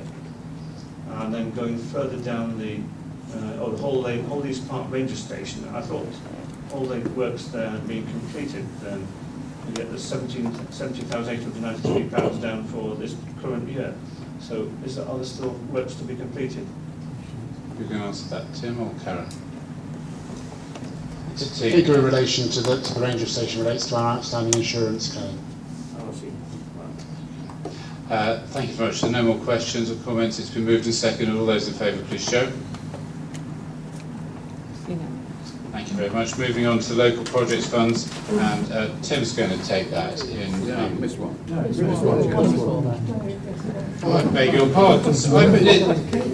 I beg your pardon, Steve. I beg your pardon. Performance management. I'm too overexcited, aren't I? Steve. Chairman, this is clearly the one you've all been waiting for. I'll be as brief as I can, and for the benefit of new members, this is performance management is how the council basically judges the outputs and outcomes. How well are we performing our services? How well are we delivering what we say to the public we will deliver? And you as members, you set performance targets every year, and you have updates on them that we provide to you twice a year, where you can consider what's going well and what can improve. What we're doing here is looking at the outturns, to borrow Karen's phrase, from the financial year that's just ended.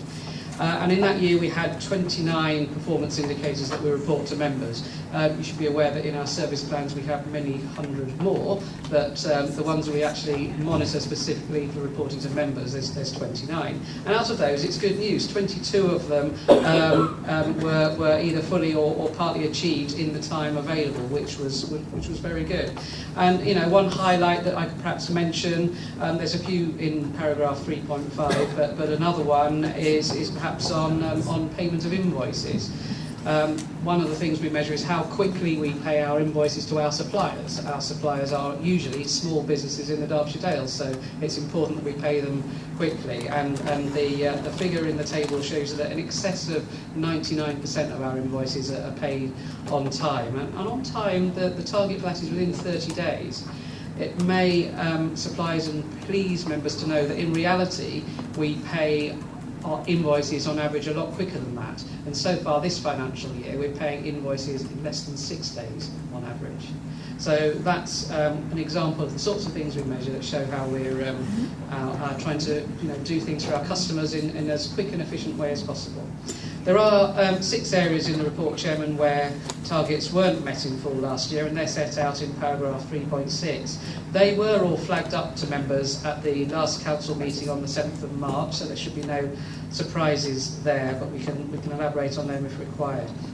The one other thing the report does ask you to do is to review some of our targets for the coming year. Again, they were set at the March council meeting, but there are a few changes that we're proposing in section 4, Chairman. Thank you. Councillor Finesse. Thank you, Chair. Yes, I'd like to move the 4 recommendations. In the corporate plan targets, we've done well in business growth and affordable housing, but more efforts needed in markets where we've got a few problems. We did a bit better with the key performance indicator targets, achieving 75% as compared to 65% of the corporate plan targets. I think that proposed changes to performance targets are appropriate, and I look forward to progress on these over the next 12 months. Thank you, Chair. Councillor Morley, please. Yes, I'd like to second that motion, Chair, and particularly note the success we've had in supporting and starting small businesses and helping them grow. Councillor Flitter. Yeah, again, just 3 quick questions relating to 3.6, page 48. I'm hoping that we'll get a report at JCG on the sickness issue, because I'm interested to see if it's normal ill health, as we all suffer from time to time, or whether anything is work-related. And I think there's a distinction between the two, and we must look at both of those. And also, just to comment on the percentage of appeals allowed, at some stage I would like to know a third of these have been allowed, and which means that we've lost our target. But how many of these were actually down to the committee overturning officer recommendation, and what other factors? Because I think that some members may be that it's standing up for the people against regulations and under local issues. And the third issue, I'm just a bit bemused about number 6, where we only 57% customer satisfaction overall, including the keeping the highways clear from litter. Well, the final line on that suggesting that although satisfaction has fallen, actual cleanliness levels have improved. Well, whose assessment is that? Where does that come from? And what basis can you make that assumption? Chairman, I'll let Tim comment on the planning appeals issue, but just before that, on the sickness issue, we do have a detailed breakdown of that, and although our performance at just over 10 days was higher than we wanted, certainly higher than target, it is pretty much average for Derbyshire authorities. I mean, last year the county council, their sickness level was 10 days, North East Derbyshire was 10 days, South Derbyshire 11 days, Bolsover 9 days, so we're about the same. What we have found is that since we have transferred Freedom Leisure out, we have a much smaller workforce, and that means 2 things. One, any sickness has a disproportionate impact on the levels, but it also means we have a more ageing workforce as well. A lot of the younger people working at the leisure centres are no longer with us, so we are suffering perhaps more than we were with the problems of us all, included, getting older day by day, and that, in essence, is probably underneath a lot of what we're seeing here. With regard to street cleansing, the satisfaction figures have been to council before. What we also measure, though, are calls for service, i.e. complaints or requests for clean-ups to be done by the public. They're classed as litter picks or sweeps. and they are measured because they're then undertaken by the Clean and Green team. And those figures actually have decreased over the last 3 years. In 2016-17 there were 279 requests for that, 2017-18 260, and last year 250. So those are the figures, and they're operational figures that are actually recorded by the Clean and Green team, which actually do indicate that requests for clean-ups are going down, and that's what leads them to conclude cleanliness levels aren't getting worse, but despite that we do recognise satisfaction has gone down. Devil's advocate question. Well, it's up to us as members to request clean and green sometimes in our areas, in our wards. Councillor O'Brien. Yes, Chair. This relates to the second point made by Councillor Fitter just now, actually. I'd like to move an amendment to recommendation 4, such that the proposed changes to the key performance indicator relating to planning appeals is deferred until the reasons for the target being missed in 2018-19 are discussed fully by the Planning Committee. Members will be aware that the proposal is to change the target for the percentage of appeals allowed from 27 to 30. And paragraph 4.5 of the report refers to that. We already heard that last year a third of the appeals against the Council's decision to refuse planning permission were allowed, which is significantly more than the average for the East Midlands local planning authorities. And I'd refer you to paragraph 2.1 of the report on performance management, where we're told that where improvements are required, it helps achieve this by setting out and monitoring actions required. Performance management is good management. I think to support the principles of good governance, which I'm sure we all do, changing KPIs without members having the opportunity to discuss the reasons why and any other remedial action is a precedent which we would not wish to set. Okay. Thank you. Can I ask Sandra just to comment on your comment, please? Yeah, it was just in relation to deferral, waiting for on the planning appeals to be discussed by the planning committee. In terms of our constitution, the planning committee is simply regulatory, but Tim Braund, as head of regulatory services, produces an annual report which would outline all the planning outcomes, which is due to come to the next meeting.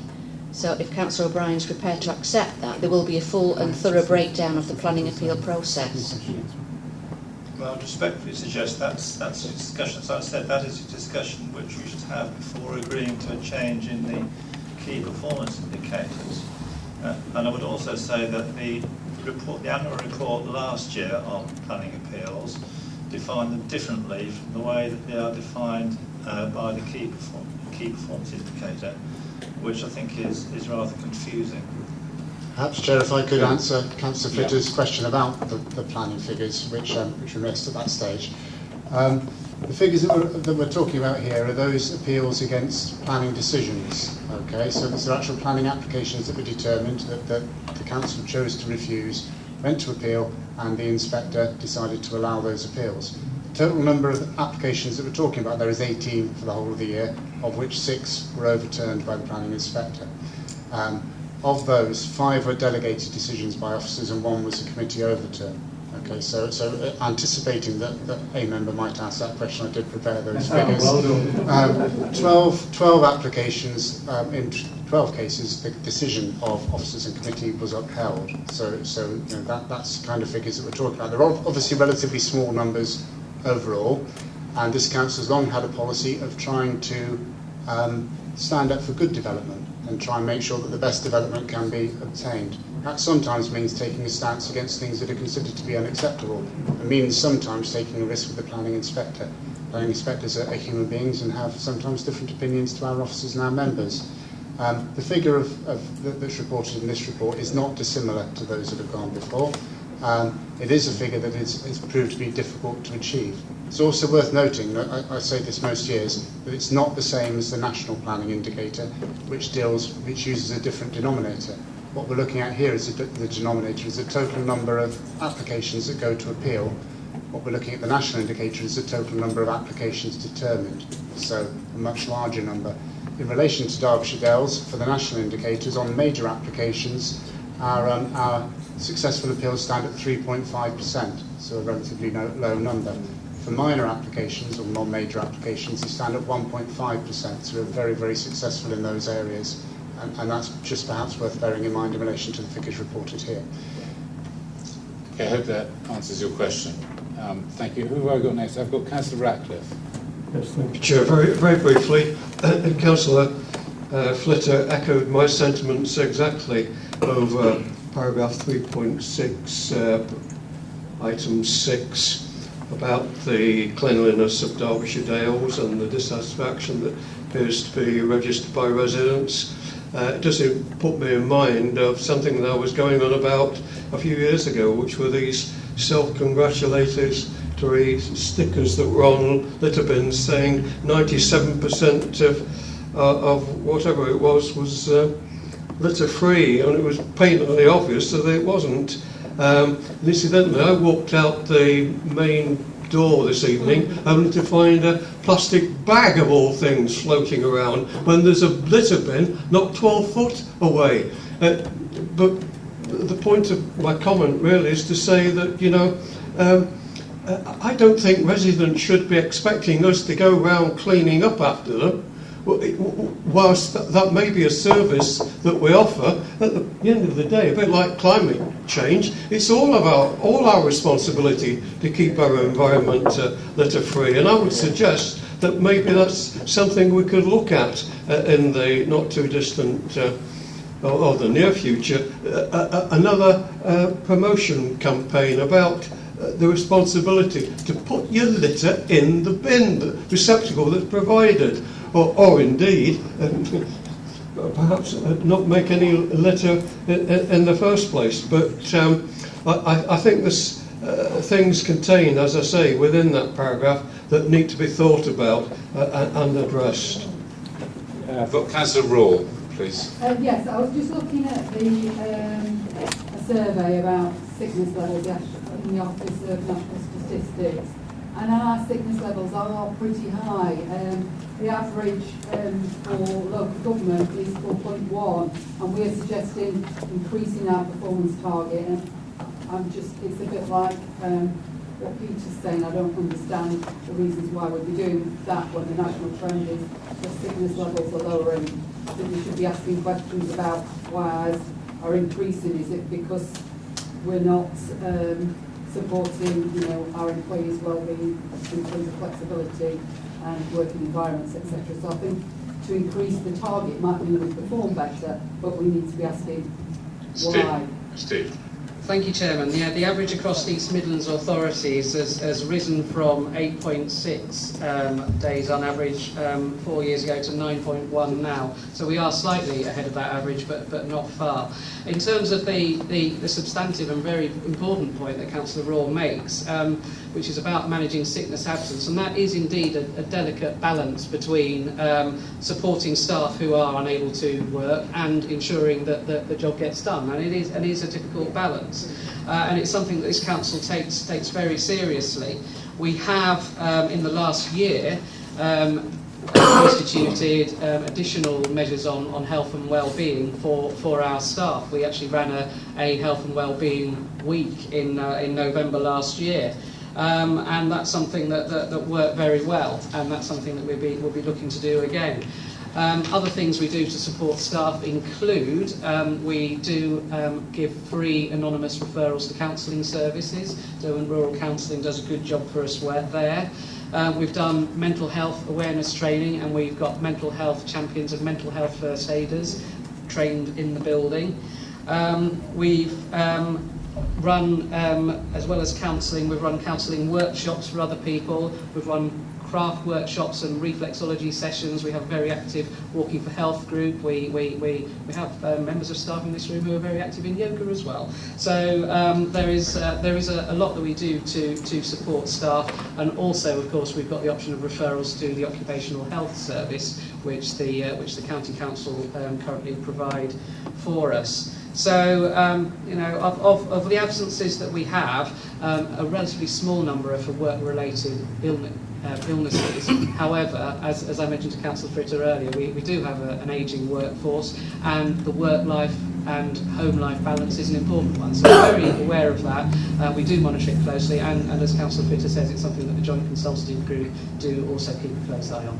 Councillor Bright. Still a little bit worried about hiring the salary amounts that we approach the issue, especially planning. Councillor Bright. Okay, I'll be quick, Chair. It's just really about the litter. I mean, Ashford has started a voluntary litter picking group where there's got up to 60 members now, and they're sort of broadcasting the fact that it's all about personal responsibility and telling, family members, children, that it's not acceptable to drop litter. With the best will in the world, this council could never stay on top of it. I've watched kids walking around just dropping litter packets, and you have a word with them, they don't think they're doing anything wrong. So, we're doing our best. I think we're doing the best we can in the circumstances. And we also get a lot of help from the council, because when we bring them, they come and pick the bags up from us. So thank you very much for the team in helping us with that. Councillor Slack. Yes, I'll echo that. Middleton and Wordsworth have litter groups, and they go around collecting litter, and it encourages people to take the litter home and dispose of it themselves. So I think it's a good scheme, and yeah, agree with that. Okay, thank you very much, members. It's been moved and seconded. All those in favour, please show. Hands down, please. Against? Abstentions? Two abstentions. Okay, the motion is carried. Thank you very much, Steve. Local Projects Fund, Tim's going to take this tonight. Thank you, Chair. This is actually me introducing a report on behalf of our colleague Ash Watts, whose department run the Local Projects Fund. Hopefully members will be aware of the fund. New members should have received an email last week from Ros Hessian, another colleague, explaining the Local Projects Fund. It's a fund that's made available to councillors to help support projects within their wards that are considered to be worthwhile. You should have received an email from Ros explaining all the rules of the scheme and the fact that the scheme will be going live again very early in June. The report itself mainly looks back at last year and the schemes that have been supported, and is basically a bit of a success story for all members who've been able to use the money in that way. The only thing that I've been asked to point out is that members may very well note that you're given an annual allowance of £900, but the report says that the maximum grant that can be offered is £1,000. That can only be achieved where you've got a multi-member ward, and members combine to offer grants together, or where you've got a scheme which perhaps cuts across two wards and two neighbouring members might want to support that scheme. It doesn't suggest that one member suddenly gets an extra £100 from nowhere. I'm happy to listen to any questions, but I'll probably be taking them back to Ash and to Ros to answer. Councillor Finesse. Yeah, thank you, Chair. Yes, I'm happy to move these recommendations. It's so important with this scheme because, over the years, it does allow all councillors to sort of get much more involved with their communities. And the offering of these awards, I mean, I've limited mine to around about £150 a time, but it's always gone pretty quickly. I've certainly spent mine. And certainly the groups that receive these awards are very grateful for it, and it does help them to do a lot in the community. Because even if it's just the basis of something that they're aiming at, it gives a start and it shows that District Council is supporting them. I think I was the biggest spender last year because I had to do the ward next to mine because the member seemed to be interested in it. So, but I spent all hers in one big lump, which was on the playing fields. So yeah, I hope that new members will pick up this one quickly, because it will have their popularity certainly in their wards, as well as benefiting the local community. Thank you, Chair. Councillor Froggatt. I'll second that, Chairman. Thank you very much. Sorry, just what you said. No, I was just going to say I look forward to, with great anticipation to the Sure. Councillor Bright. Just a quick one to say, it might be obvious, but if you do want to work with neighbouring councillors, it's entirely possible to pool monies together and help causes that will benefit over a larger area. I work with Mike and Irene on a cinema project, and hopefully it's going to give a lot back to the community. Councillor Ratcliffe. Right, Chair. It's 9:45. I've been here now for 6 hours. I came for the leaders group at 3:45, However, I've still got sufficient energy left in the reserves Fantastic. to argue that we shouldn't be accepting this recommendation to here, because I think there are good reasons, very valid reasons, to oppose it. £900 equates to a loss of £100 per member, which overall is 3.9k.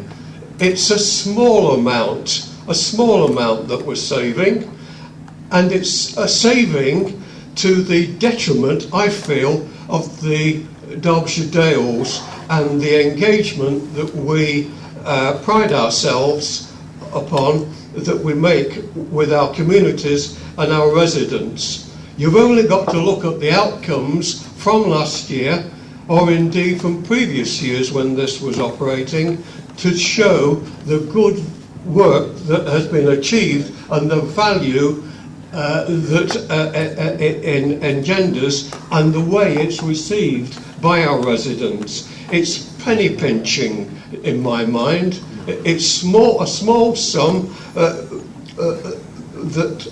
really produces no benefit other than it adds to a financial enlargement of the savings that we're constantly reminded that we have to achieve. But if we subject everything to financial consideration and constraint, we're going to start losing some of our the value under which we work on what we pride ourselves on. So I would argue strongly for a restitution of this amount, and that we go back to the £1,000 per councillor as we have previously had. And I hope that will sound and strike a chord in a majority when we come to vote. I'll second that, Chair. Right, it's not an amendment, is it? No. I think we have to go to the vote on this one. Okay. I've got Councillor Hobson next. Councillor Ratcliffe, we're not in competition, but Councillor Purdy and here, we've been here since 2 o'clock this afternoon, and we'd had a meeting this morning as well. Oh yeah, we were. We cannot support any change in this amount. We reduce this amount in the spirit of this council saving money and showing solidarity with the cuts that's been everywhere else. And that was a gesture. We all appreciate the Local Projects Fund, but that was agreed. It was agreed by the council. Councillor Flitter, I've got next. Did you want to speak? Yeah. Yeah, well, while I agree with Mike on the whole thing, I mean, like Mike, we voted against this decrease of 10%. Yeah. But I'm struggling a little bit because I'd rather have £900 than nothing. Oh, absolutely. And I don't like it, but I can see the heads of the councillors opposite all shaking that, no, we're not going to support this. Makes it a little bit futile. But the point I just wanted to make was that I'm not in agreement with the minimum figure of £100, which hasn't been noted anywhere. Because we were asked last year to split, and in Matlock we were asked to split 6 ways. And that brings it down. I mean, we were giving 30, 40, 50 pounds for a project. Well, if we can only give £100 as a minimum, then that makes a farce of the whole situation. To be honest, I would rather give the money within my own community, I'll be honest, and I'd like to support them in a proper way. But when it comes to a cross-border in Matlock, there are some that benefit both sides of the town. So you obviously want to support. And that lowers that figure. So I don't feel that's achievable. I've got Councillor Purdy next, please. Thank you. Well, I'm sorry to hear this from Councillor Ratcliffe because, you know, we can't expect the council to make cuts and for us not to make a contribution. And it was a gesture, and Councillor Mitter's right. I'd sooner have 900 than no money at all. But I don't think it's worth arguing over £100. I think there's a matter of principle here. We've heard from Karen tonight the awful state of finance of this authority, and I think it's a bit disingenuous to try and gain another £100, quite frankly. Councillor Pawley, I thought next. Yes, I too was going to take up the minimum of £100 because I've given smaller grants than that, and they've been very useful. And they link up with the next bullet point, which is that they should focus on the wider community, because small sections of the community are the ones that sometimes find it the most difficult to get any kind of funding. I'm thinking of the donkey sanctuary in Cromford, which I gave a small amount to, and they were really struggling at the time, and if we'd have limited it to £100, which they weren't asking for, and to small sections of the community, I wouldn't have been able to give it to them. So, I'm a little bit concerned that we're cutting out really small groups who do a lot of good work, but can't get funding from bigger organisations because they are so small. So. Thank you. Councillor Raw. A couple of things. One is, can we make the saving as in another way as councillors? Could we perhaps bring our own snap, for want of a better word, instead of having buffets? I noticed when we had our induction, there was a large buffet, which would, I don't know what the budget for this is over the year, but I for one would be quite happy to not have that buffet and use that money for community projects. The other point is that I would just make a plea that we use our grants this year to focus on environmental groups within our communities and push for that. Okay. Thank you. Councillor Sue Burford. Thank you, Chair. I haven't really said much tonight, but I will say a little bit about this. This idea of minimum grant, I agree with Councillor Pawley, is, quite frankly, I think it's ridiculous. And I'd like to have an explanation as to how someone came to the conclusion that that should be the case. The other thing I've got a problem with is this no carry forward. For the benefit of new members, if someone could explain the reasoning behind that. As for cutting our cloth according to whatever that is, can't think. Yeah, that's it. It's late. The fact that we've actually reduced this allocation means that the communities that we serve are the ones that are actually being deprived of this money.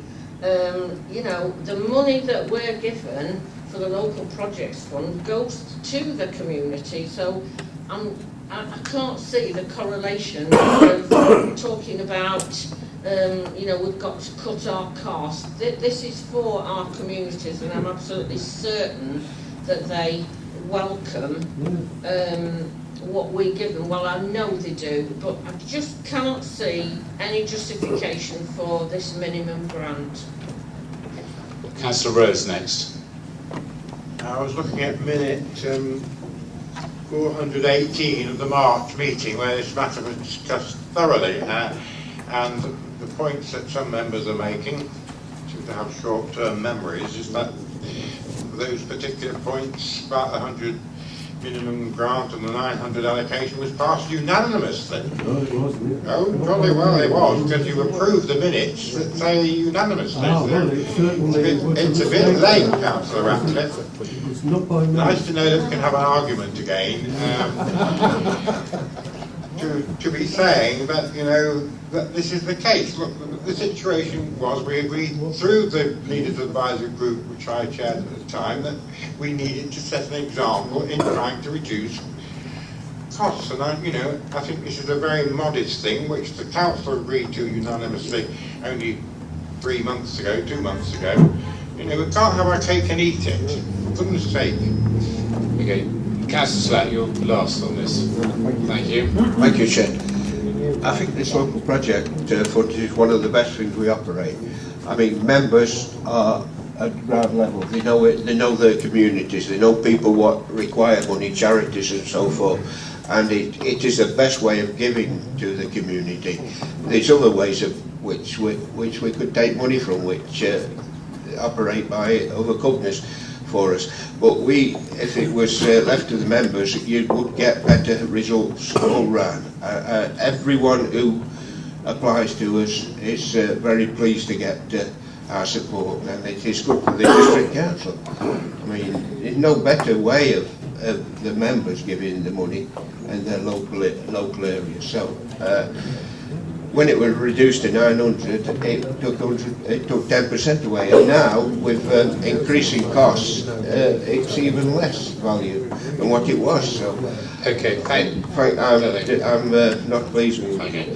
Thank you very much. It's been moved and seconded, members. Please, can I have your attention? Hands up, please, for approval, please.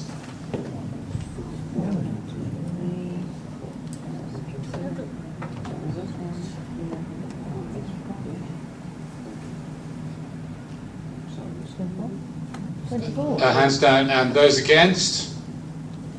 And those to abstain? Here's 5, is that right? 29? So 6 abstentions.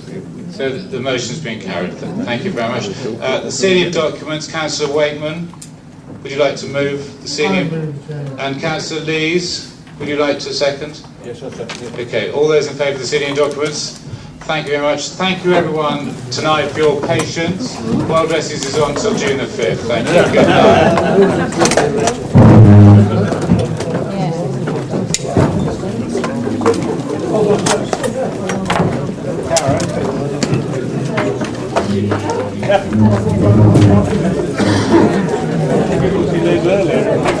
Hi Jimmy, my name's Doug, I'm in 13 at the moment and I've still not finished work.